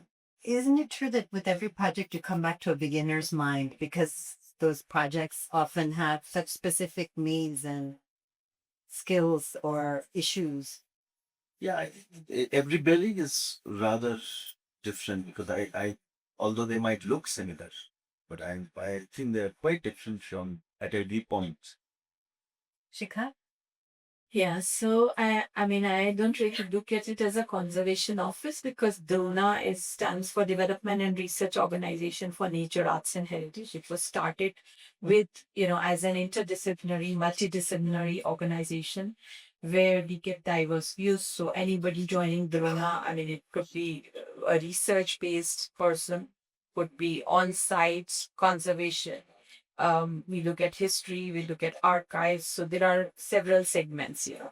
So, and the idea is that we provide a holistic approach to whichever project we are engaged with, including community stakeholders, conservation, surroundings, environment. So that's the kind of approach we have, and it's more like I would say, more like an institution training, people, sensitizing them into conservation while doing our practice. So it's a very research-based practice that we engage in. Um, Bringing that, that's a good place to start. And since you have the mic in your hands, please start. So many conservation architects in India are trained elsewhere, and they come to India, back to India to practice. What does that do to the education you receive in abroad when you come back to practice in India? And you hinted at this a little bit, so I would appreciate if you could talk about that. But also, what it would building then do to your pedagogy in terms of and the kind of people who come to join you in the Trona or in your office, Vikas, or in your, what do you want for younger practitioners who are coming? What do you wish for them? Both questions are important. So I think for your first question, I think it's really good for the younger generation to go out and get, whether it's conservation degrees or any other degrees abroad, but also to look at how this particular conservation discipline is being dealt with in various countries. And I've had several of my students who took recommendations, went to do their masters, came back and joined me again, and are in quite a high position now. So it's good they get sensitized, but once you come back, of course, it's the ground reality is what you have to deal with, and definitely your education helps in giving you that diverse, perspective to conservation while you're learning on site also. Uh, I hope that's just I asked this question because I went to design school. It was an art school that I did that double degree in design and art history, and then I went to this very kind of elite archaeology and art history department, and it was a very classical education. I studied South Asian art, and my education ended with basically the 16th century, right?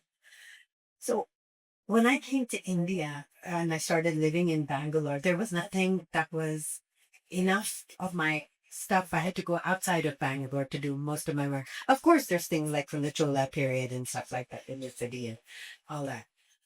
But what made me show that particular example, those 3-4 slides, is the limits of my education, that it prepared me not at all to see the fact that so many people don't have that conception of history within their communities, which my education taught me to address.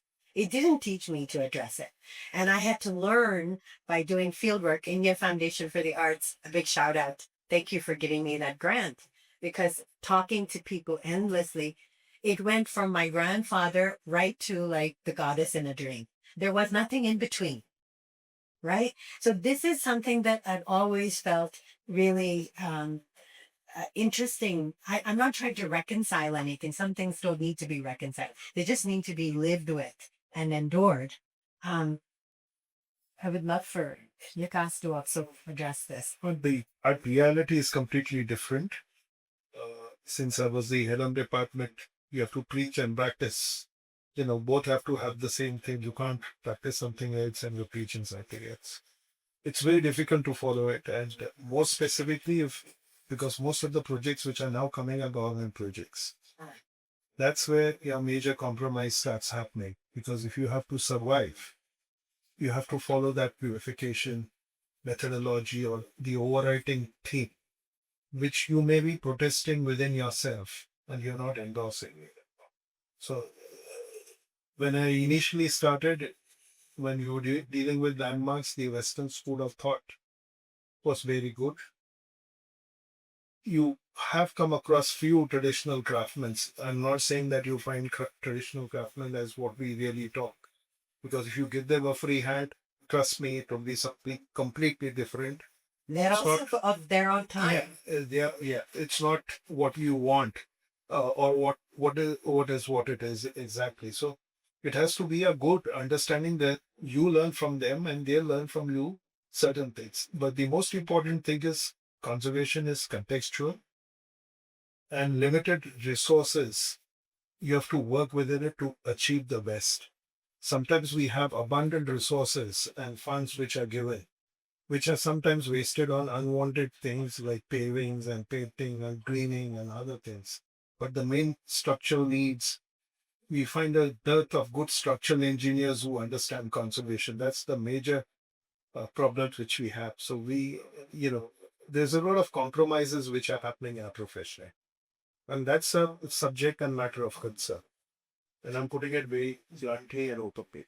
How do we, we just have a few minutes. How do we meet all of us teach in different contexts or have some input into academic programs? I would love for us to just open up before we open it up to the audience to just think a little bit collectively.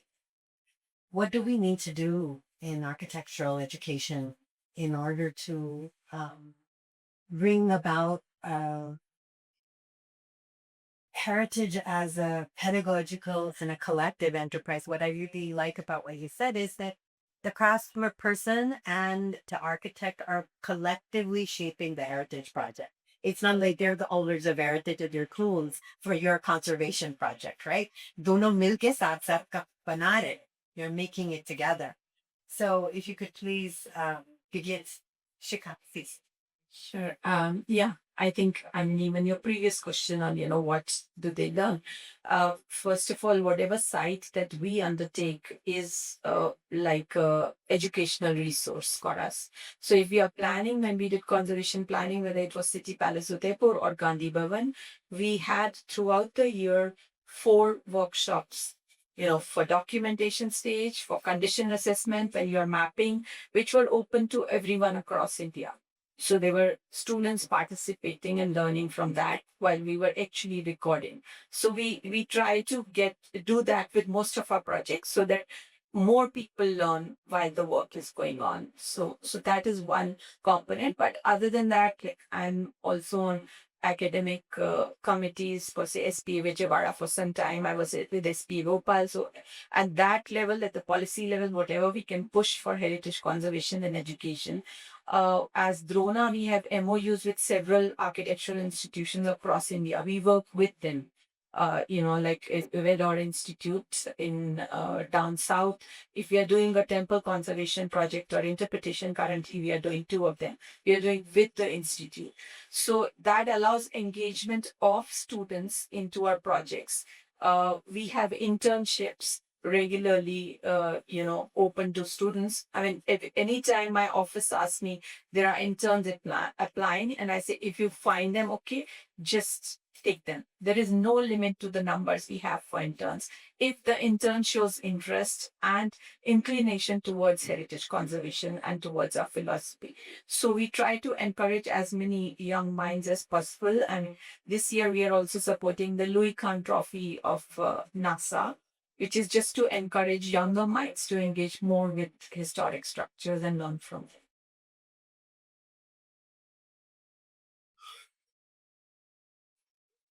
I guess if students are genuine, I think what is missing in present economics is more of reality and ground.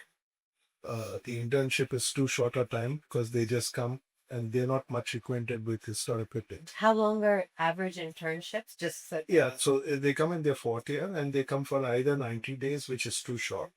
Earlier, they used to be 1 year internship, more from Bangalore and other places, which was very good because the intern really worked from start to end, saw the project materialize, and many of them who come from here are now being there, have done their masters and have in conservation field.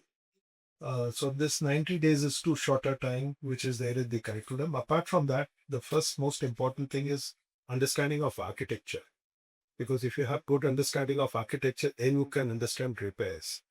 So just doing research, or someone is normally interested in history, they think that conservation is something like that, which is true. There is a connect, but the practice part of it is really difficult and different. So a lot of patience is required, which is not normally found in uh, many of these things, because it's too short a duration and they want a lot of things to be achieved in a short duration. So I think if you have more rigorous and a longer course, that could be much more, much more meaningful for both, for the employer and plus the interns. I think in terms of internship, I think one has to see it in the context of, let's say, during the Renaissance time, the internship was 30 to 40 years. And their time collapsed into a few months. And so, of course, yeah, I mean, thinking about the subject, at least at the undergraduate level, um, um, my feeling is that it's about sensitization, not only to heritage, but to architecture in general. And it's the general sensitization which has very, very gotten into silos of imagination, right? That's where I've always been a proponent of saying that it has to be a blur which is being explored to learn, rather than these silos that we have, which are actually not divisions uh, which need to be there. Whether it's structure, whether it's architecture, whether it's heritage, none of this should exist. It's actually one seamless thing. But to make it practical to teach, I think that's almost imagining that you have a master who you associate with for, let's say, 5 years, and they do small things, because a small thing is not small. The small thing is actually that enables you to learn the beginning, and I think that's adequate. I think we're expecting too much for production. That's why the education system the way it is.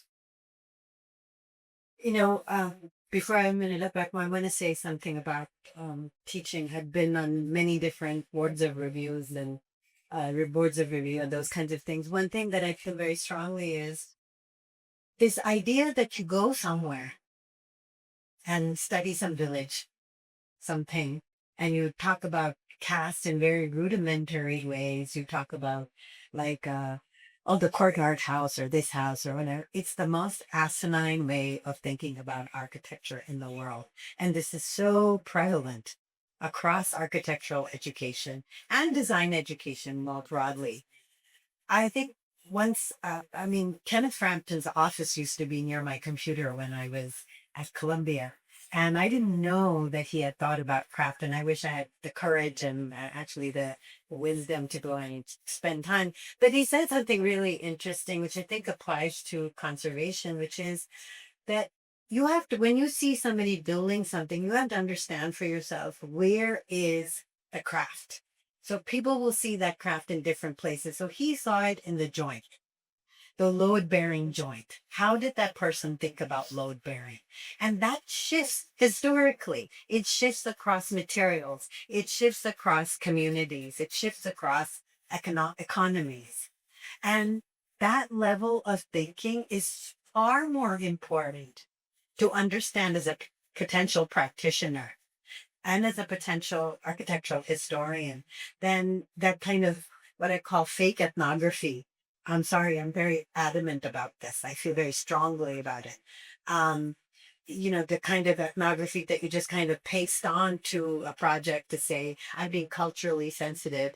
No, what you have to be sensitive is to the building and how the building itself was made as a historical document, as a document of economics, as a document of craft, as a system of production.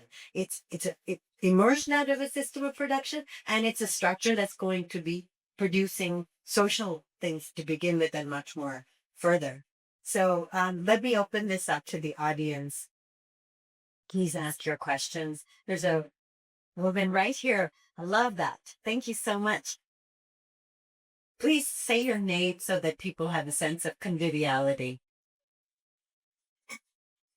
Hi, my name is Darshini. So I have two questions, and it's open to all four of you. My first question was related to belonging, social political identities, and the idea of economic mobility. When you talked about having a house that was built during the colonial period and then slowly moving away from these older houses to newer houses, uh, I view it as a sign of economic mobility, but it also is a little confusing in the sense of how do I view heritage and conservation. So, intersecting points of how I belong to a particular house or a home, and how do I move from it as a sign of economic mobility? How do I then view heritage and conservation? That's my first question. My second question is on Maybe one question at a time, unless it's related. it's not related. Will you just hold on? Yeah, sure. Okay. So let me, can I summarize you? And if I've gotten it wrong, then you will correct. Yeah, Right? So essentially, this is a question of how do I make choices? And my family's getting richer. I'm getting more educated. I'm a woman who's practicing, maybe. Yes. And how do I think about the question, all this question of this historical object or this historical idea, the colonial bungalow and then the post-independence bungalow? How do I frame it within all these things? How does one go about making choices? Is that your question? Yeah. For better context, I have a background in cultural studies, but currently doing urban studies, so trying to figure out a way to bridge these. Okay, that's a great explanation of where the question's coming from. Thank you. How does one make choices? Yeah. What you're pointing out to is it's a more of matter of fact. I wouldn't see it as that the only reason is about economic mobility. I see it as a very practical reality, which in is kind of dawning on. I mean, Bangalore is largely a working class city, unlike, let's say, Hyderabad or any other place in that city. So, when a very young working class. But there is also the flight of most people from, let's say, the older areas, which were the most well-educated areas, happen to, for whatever reasons that maybe, that the realities are that this is not necessarily always a statement uh, of uh, having wealth, but more it's more a practical decision, because I think the ultimate statement for of wealth is possibly again a standalone house, which has become very rare in Bangalore, other than the super wealthy ones, which who can afford the land parcels, which because most areas, like whether it's a BDA layout or to it's rare that people want to build there. They want to go to gated communities in some sense, because they are looking at facilities. They're looking for, again, a community. Now, there's something interesting in this, which is that there is a fragmented situation of how communities were formed earlier, because they happened over generations. There were connections. They were of family plus. Um, I wouldn't say caste, but there was connection or working at the same place. Those bonds are gone. So the new ghettos which are forming are in the apartments.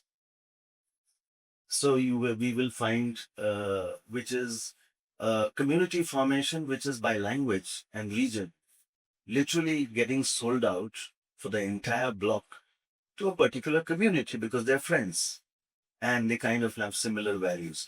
So I think this is multiple things which is just unfolding in Bangalore, where we are aware that it's more than 60% is not necessarily from Karnataka. To a certain extent, I would say that quality of life and something which gives you happiness uh, is what is to be considered also with the kind of redevelopment and with the kind of new things which are happening in the gated community. I've shifted into one, my children are enjoying it. But frankly speaking, 1.5 years I've shifted, I don't know who you is. Whether you want to be in that setup or you want to be in the earlier setup is a matter of personal choice. But the quality of life is important because your infrastructure is being eroded. And that is something which we are not really addressing and conserving. Every ground or ground plus one or ground plus 3-story building is being demolished and 30 stories coming. Where's the infrastructure for it? The infrastructure is the same 100-year-old, which is already in distress. If that is improving and if transport and other things are improving and if quality of life improves, then so fine, then there's no hesitation.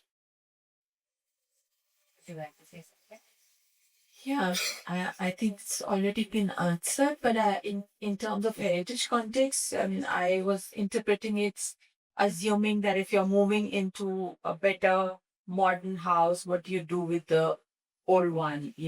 It's if you leave it. So I think again, I mean, there are different. If you own a house which has some heritage value, how can it be reused? Or you have an owner who has a value for it and retains it in the same manner, because a lot of families have old houses which either they and that is divided amongst brothers and sisters, but then how they handle it, sometimes they collectively create a trust and retain the heritage structure as it run it as a museum or a cultural center, which has more value and becomes public. So I think the point of reuse is what I would look at, whatever age the building is. So if there is a reuse value to it and a heritage value to it, then one can look at how it can be used by whether it's somebody from your family, if you don't have that association with it, or for the larger public, yet it retains that value and character which for the entire society or community or city. I want to just add that, the choice making that you are wanting to think through is actually an act of imagination. So, what kind of world are you imagining through that choices that you're giving yourself? So, I live in a building in Basanguri on two roads, Ranoji Rao Road and Church Road are the two roads, and then Kalakanpalia Road is one road. So that church is, I think, about 100 years old, and it's still there. The Panea family built that church, and it's now a CSI church, a small family chapel, but it's still nonetheless a solid landmark for the entire area because the street itself is called Church Road. And Ranuji Rao is the Maratha history and the Diwans and all those people of Bangalore who were this. So when the family made a decision to knock down the single home bungalow that was there, they decided to put a multi-story apartment building there. This is another model of apartment building that's very common in Bangalore, but I think is getting phased out by what Soumitro is talking about. It's a model that's very common to the older parts of the city, which is that you develop a 3-4 story building. And now, for example, in Jainagar, the M&M real estate industry is knocked out, and we have like 40 or 50-story apartment buildings coming up also in Jainagar.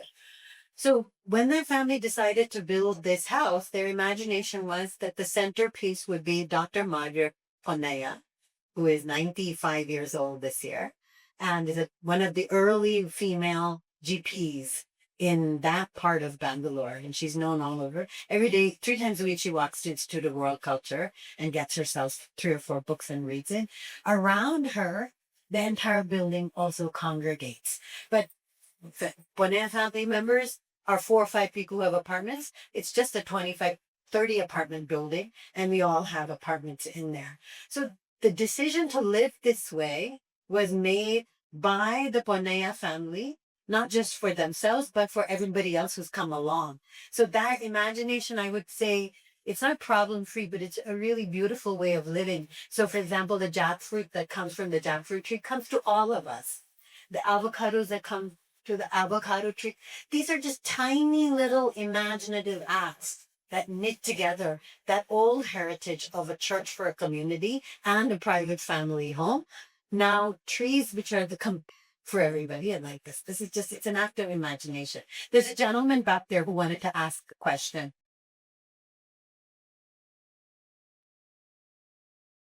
Hi, I'm Jan Veliappa from Bangalore, an architect. My question, uh, initially I'd like Vikas to respond and then the others can also pitch it, primarily because you do a lot more government projects. Three terms: conservation, preservation, adaptive reuse. Are there overlaps? And when you essentially you work with governments, do you see them, going for one or the other? And the other thing is, do you see much difference at a perception yet?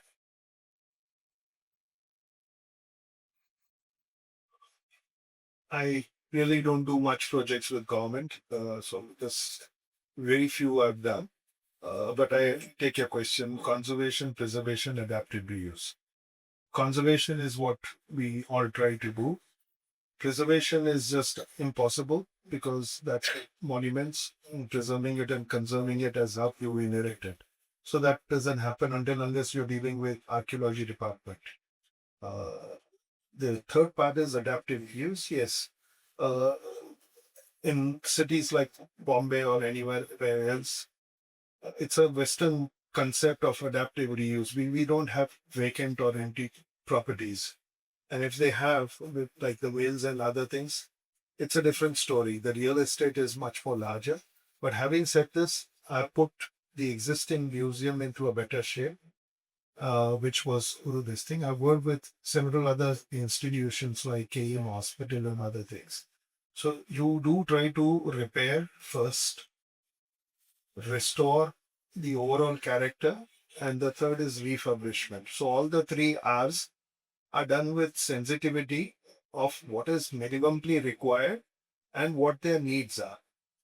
If you do that, I think it's a good win-win situation where the building is being used in a proper, dignified manner, looked after, maintained also.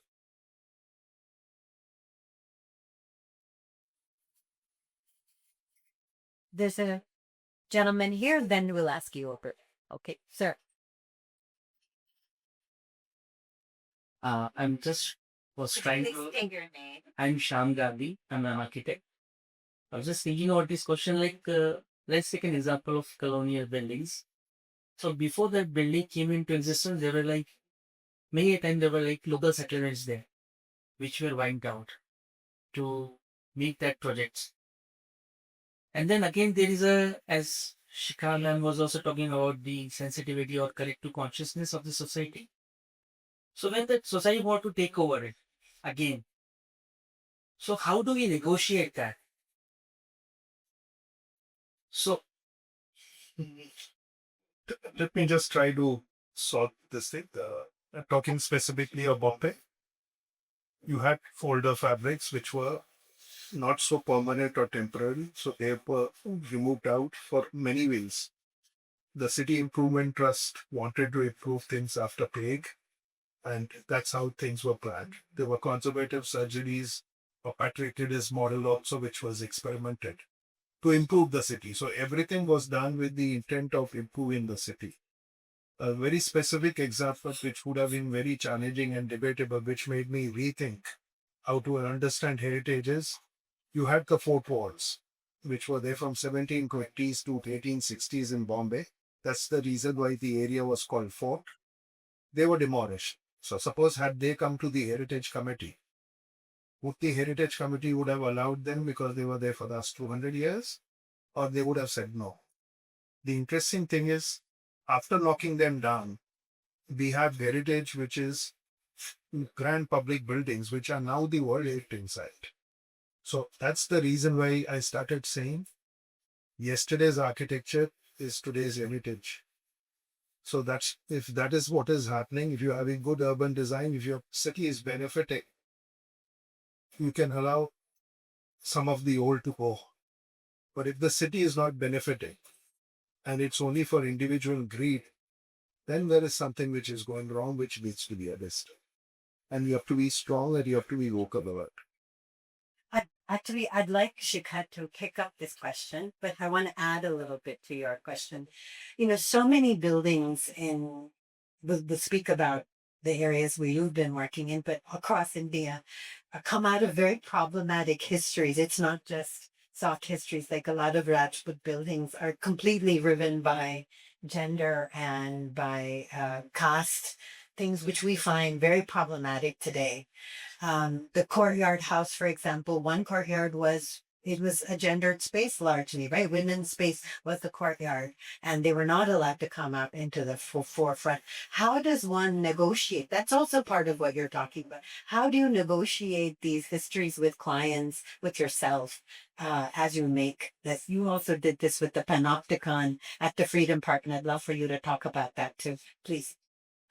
So you're talking about negotiating on the reuse of the building? Yes, there is. What is the question then boils down to which history, which social formation are you Right. going to preserve in the act of conserving a building?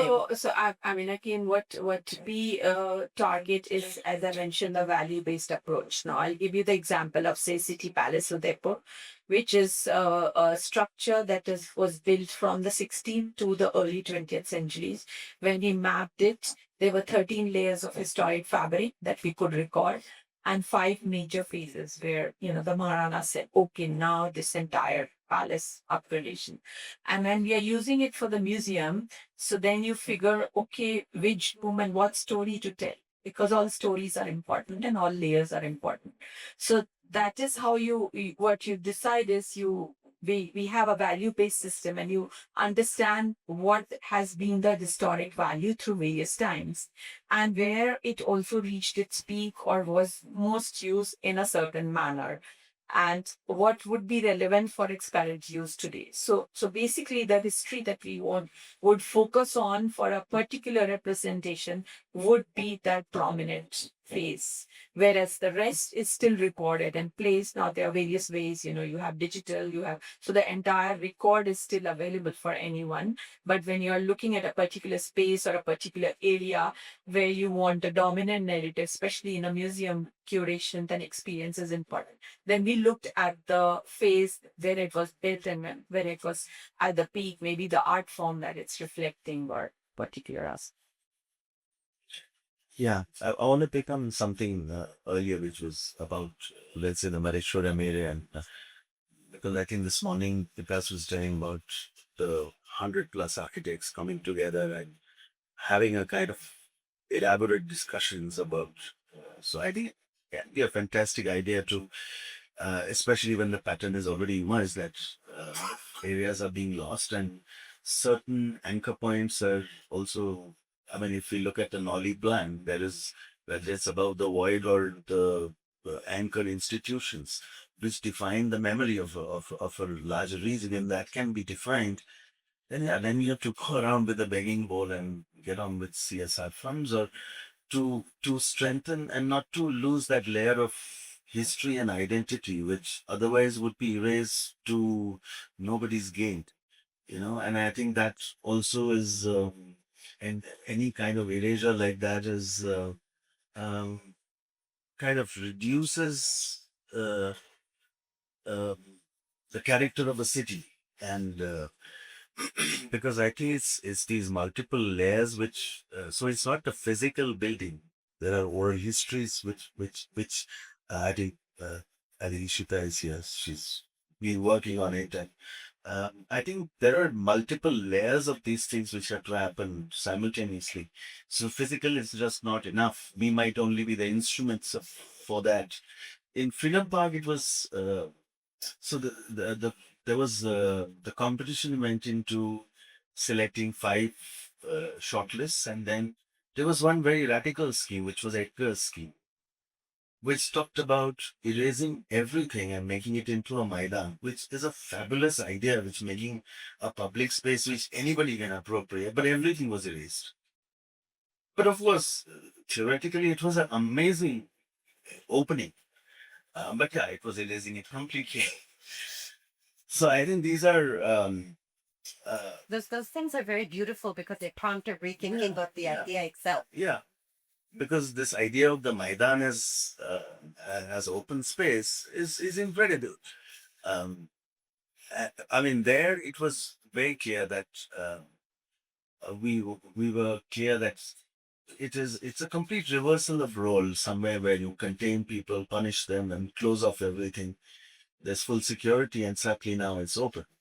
So, so that was quite a. I mean, that time it belongs to the time when Bangalore was gung ho. It was at the peak of the economy was doing great. The corporates were coming together. They were putting in money. They were putting in their time. They were interested. So I think that's like the early years of BATF and other things which were happening. So now I think there is again a revival of those things, which is going to do good for the city.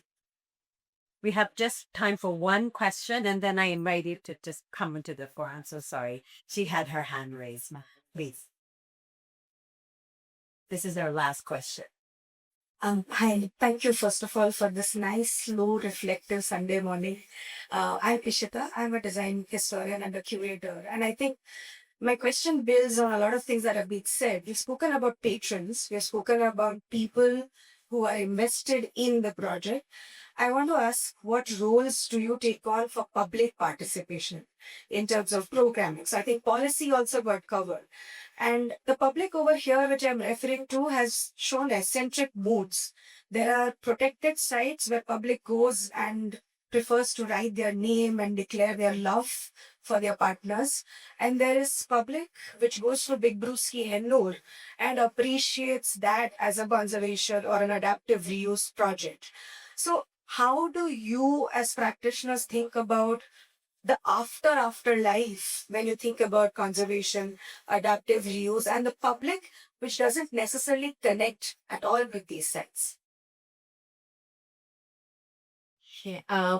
So I think for these projects, unless it is, a state or a central government protected monument being maintained, it will not sustain if the public is not involved.